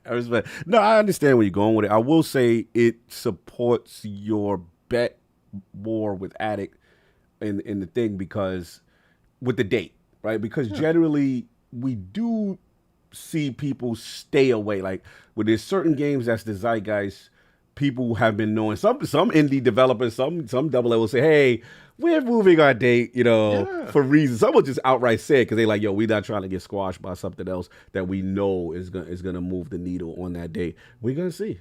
I know you guys feel strong. I can't wait to see how this play out because obviously the pre-orders did go up, but then like you said, Skeleton Bones and Sonic are outside. But it was a good interview. Yeah. I just feel a lot of times, because people was upset with me, they was hitting me in the DMs, yo, the King, they not asking him the good questions, they not asking the proper questions. They gave him a sheet. They gave him a sheet of 25 questions. And, they'll check off what they say, what they can do, what they can't talk about. So I'm pretty sure they had a list of questions that they really wanted to ask him, but he was not answering these questions right now on this situation. And then the audience that they're going for a vanilla audience to get a certain level of answers, whereas on a podcast such as ours, we have a different demographic that really mess with Phil. See, these are introductions to people that probably don't know the Microsoft CEO of Xbox. Here it is. Oh, for real?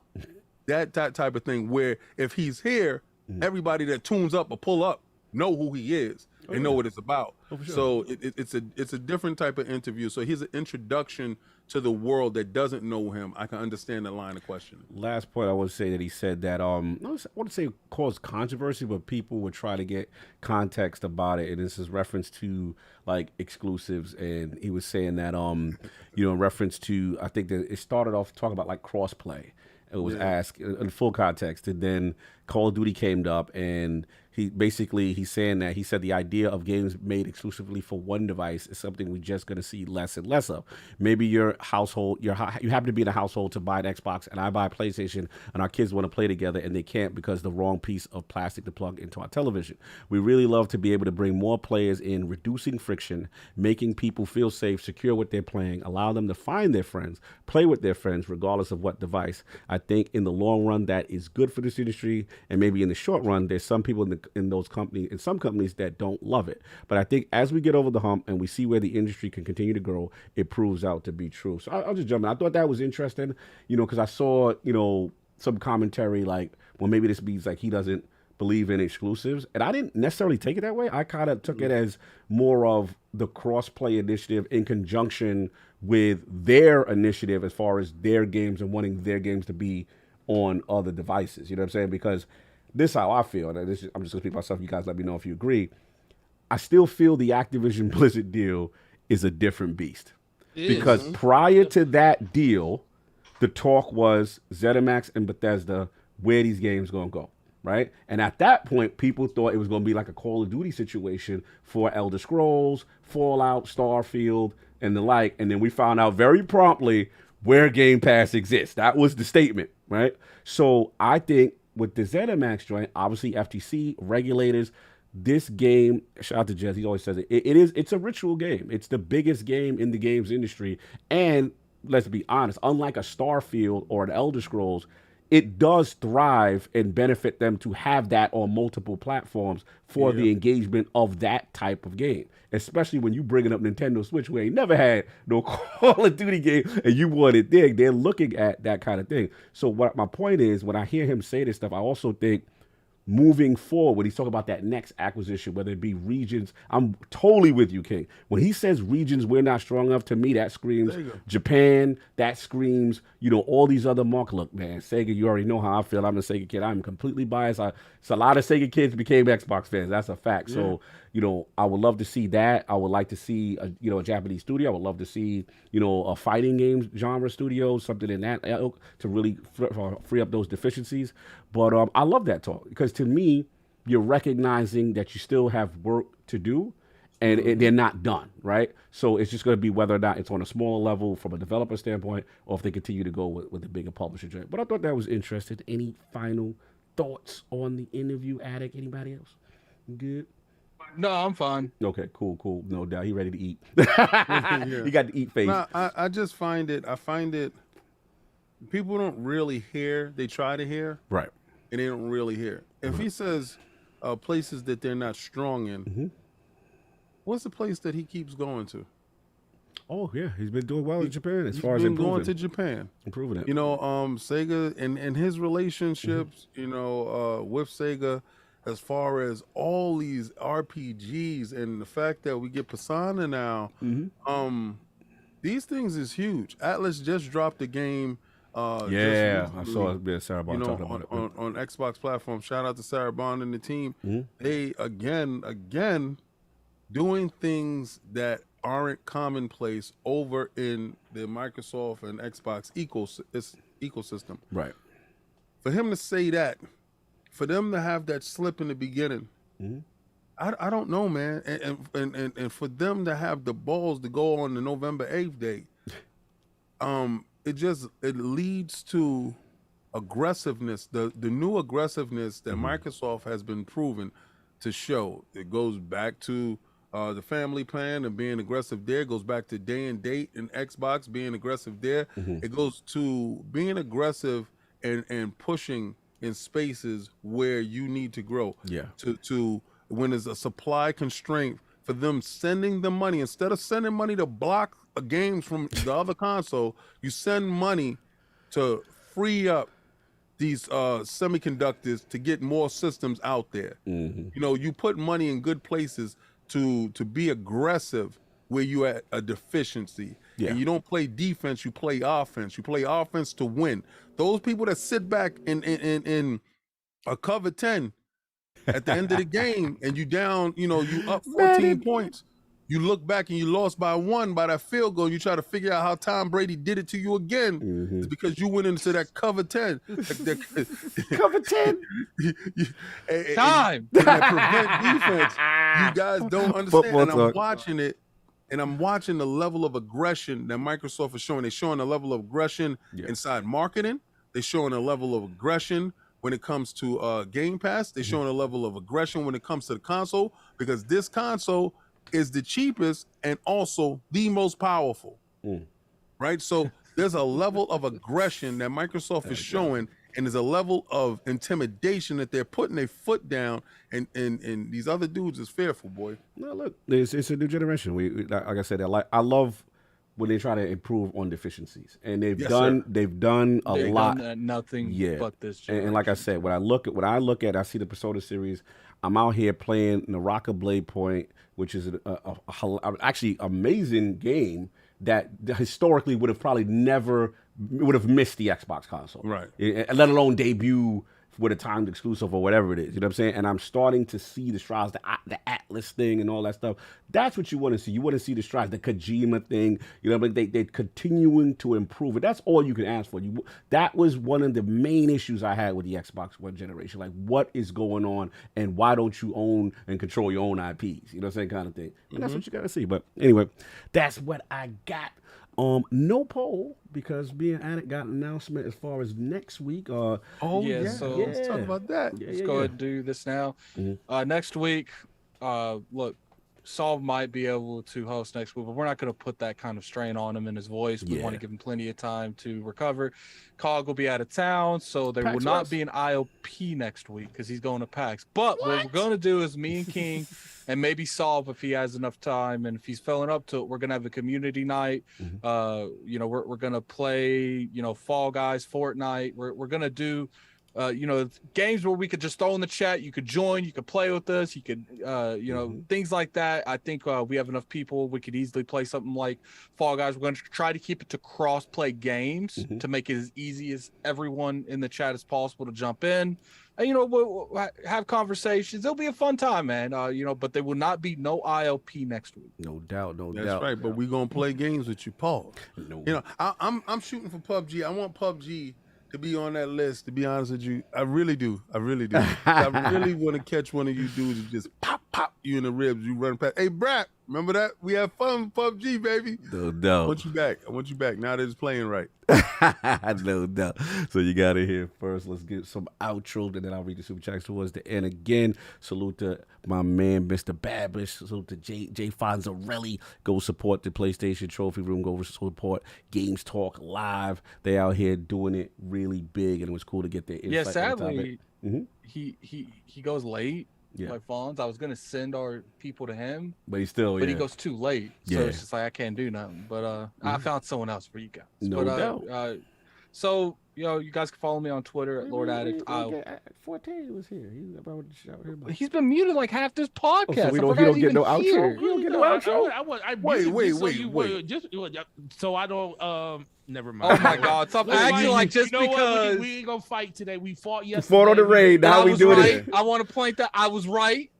You were half right. Half right. Okay, I'll get that. See, Forte, right. This is what I do. I'll wait for y'all to perfect it. So we got to do the other raid. So after y'all finish this one, we go back and I. He want that vow with disciple carry, Forte. No. I just want to play the raid. Yeah. But have you done? He has not done vow. No. Oh, no, man, I've been playing Fortnite, sir. Don't you even look at me sideways. So where can people find you, Forte? Wow. Oh, you can find me about to watch Top Gun Maverick on my Xbox. You know, where I was one of the very first places you could watch it. So, but no, outside of that, man, great show as always. Really appreciate the invite to come through. Gaming Forte everywhere: YouTube, Twitter, Xbox Live, PlayStation.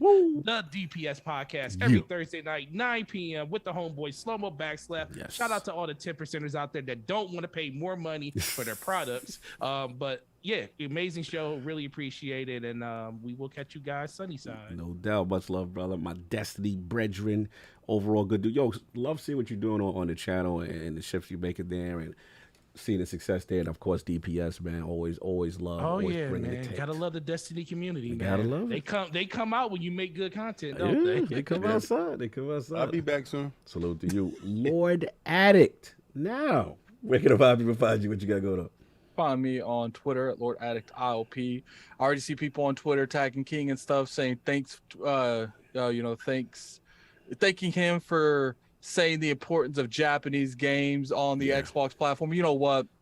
I that irritates me. You know how many videos and rants I've done on this? You've been the fan.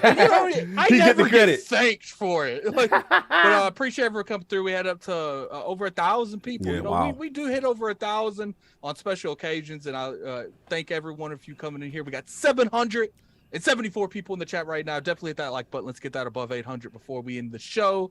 We'll be back next week playing Fall Guys, Fortnite, and I guess putting up that Fall Guys. He be pushing his games. I know. No, I'm picking games that you could just put a code in and join. Okay, that can cover up to 60 people. Don't bring up. You that want to play cooking... games that can only 4 people can play. Yo, don't put up that. What if we got a chat of 400? Don't put up that cooking mamas. Yeah, cooking mama. You mean the overcooked? Yeah. People call me selfish, and I'm looking out for the chat. I don't want to play cooking mamas no more. Why you saying like you've been forced, you've been abused to play overcooked? You've been forcing me to do things. No. So where can the people find you, King? Yes. Well, first, Elmer P. Thank you, brother. And, you know, I do know the importance of Japanese games on the Xbox platform, so I do appreciate you, my man Elmer P. He outside. Give a shout-out to Elmer for watching, for reporting, and tweeting. I always respect that. And you know, you follow me, I follow you back. Finally made it to 10K, which is incredible within itself. Congratulations. Oh, salute, man.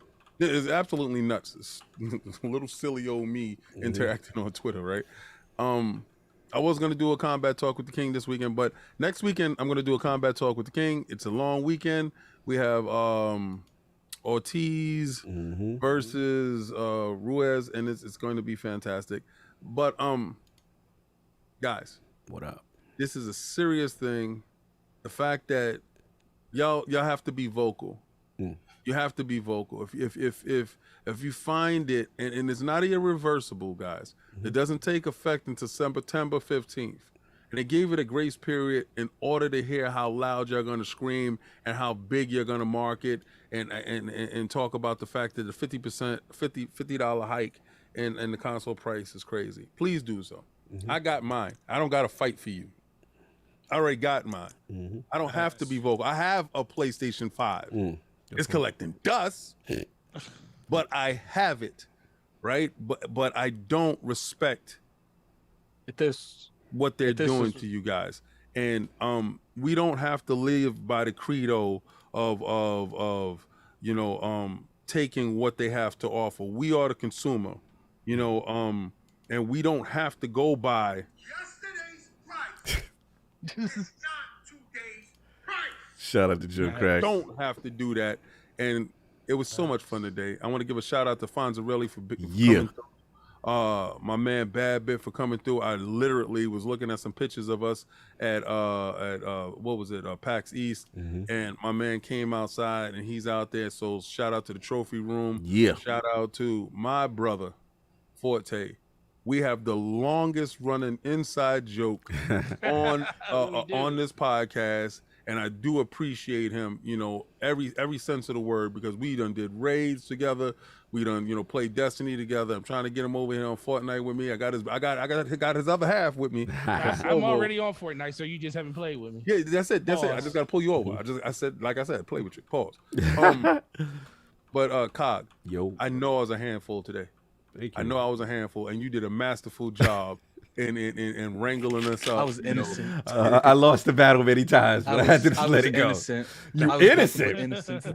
Oh my God. We were bucking. We were bucking up in here, and Cog had to wrangle us in. How I feel. Shout out to the PlayStation Texas division. I told you guys, Jamaican Jim can't come back, but.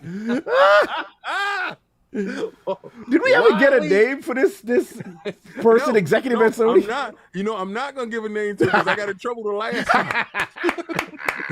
But I'm gonna tell you this. Don't you buck up. Don't you buck up. I just don't like the fetishes of this character. You know what? That character and the domination talk. That character's name is Carl. It's pure domination. You're gonna take it. You're gonna take it. You don't like it. He into some things. Find you at King, that character is into some things, boy. You can get me at King David OTW on that Twitter. That Twitter right there. I feel like this is an episode of Yellowstone. Yes. And you can catch me on that Microsoft right there, that Xbox over there. Same thing, King David OTW. But if you want to see me on that PlayStation brand, that's right, where we raise the prices on you. Don't you buck up on me. Don't you buck up. You have to pay an extra $50 to see us, but you can see that's Xbox 360 Lover 01, man. Catch me over there. So I want you dudes to come out, have a good time, play with us. Pause. But I'm going to tell you, don't you buck up on me. Yo. I can't with you right now. Oh, this character be going left. Anyway, I'm gonna need some help. We got super chats, bro. We got super chats. But try to cue him up. Yeah, so you already know what I mean. Appreciate the love, man. Appreciate the love. I don't know the last one that was okay. I'll go back as far as I can. I just want to shout out the community for showing love. When I pulled if up we missed any members or chats, that we apologize. Yeah. All right. So where I think we were, Sir X-Man, I think he said the $2 super chat. I've been saying for 9 months Sony on welfare. Hargeet Shani, he says $5 super chat. How much is that controller going to cost? I'm sure it will be inflation adjusted, especially with all the blowing you have to do to use it. Wow. We got a $5 super chat from John Otaku. Sony really wants to be Xbox. It's inevitable that Ragnarok is going to get delayed, so they bought out a new controller to tide us over. We got a $5 super chat from Hargeet Shani. I thought Games called ONL was really good. Over 40 game announcements everywhere by the guy who made GTA 3 through 5. Dead Island 2, so many highlights. Got a $2 super chat from Sir X-Man. Parents will buy Sonic for their children. Shout out to Mandigo McThickens member. Welcome to Lord Braun, sir. I think I'm now caught up with, Rel Ruger, $2 super chat. Bloomberg said Xbox owns Sonic. Yeah, that was an interesting comment. We got to see where that goes. Yeah, that was interesting. How do you mess up How do you mess that up? So unless they know something we don't. Shout out to Everborn. Shout out to King. Y'all on it. Y'all go hard. Hey, I'd love that to be true if there was a slip up. We'll see. Once that happens, we already know who next. Capcom, baby. Oh, man. Okay, so then we got a $2 super chat from Rels Bloomberg. Yeah, you got that. $10 super chat from One Bad Mother. King provided hilarious stand-up today.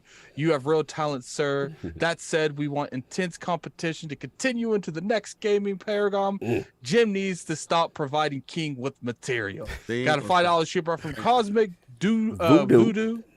Go to the Lords. Microsoft said, Sony, if you ain't here to play on the biggest jungle, Jim, why you on the playground? There you go. That's crazy. And then we got a $2 super chat from $5 super chat from $10 super chat from Ducky. Sorry I missed most of the show. Was up late. Yeah, he's probably up late playing. He's raiding and trying to. Shout out to the raid team. Shout out to IOP. Shout out to IOP. You know, it wasn't the #1 team. It was the backup team. That's okay though. Y'all still finished it. Y'all did that. It took y'all 30 hours to do it, but I'm still proud of you. Shout out Ducky, to you win the guys. competition. All right, let's go. Yeah, no doubt. Again, everybody salute the love. Yeah. Again, send some love to Saul while he's recovering. Yeah. Appreciate everybody in the realm, man. A lot of love, a lot of show. We already told you what's going to be for next week. I know this play with my joystick don't super chat when he not here. Yeah, it's real. It's real. We lose a demographic. I'm not going to say that's because it's his wife. I'm telling you, it's his wife. I'm going to say she super chat one time just to say, give me the address so I can send my panties. I'm just saying. Whoa. Anyway, salute everybody that pulled up in the chat. Got it. I do want to point out that we will be directing you to the Jamaican gamer. He's a streamer that streams Call of Duty. I was about to say because I was like, what am going on? Jamaican Entertainment's his actual channel. He used to be called Jamaican Gamer. No, I know it was going to be you was doing a Jamaican channel. Like, what's going on? I think you guys will enjoy his content. Commentary. There you go. Thank you, King. His commentary. I got you, man. Me and you some potty go, brother. I got you. You already know. Everybody enjoy your Sunday. Catch y'all on the next one. We out. Long week, baby. Labor Day.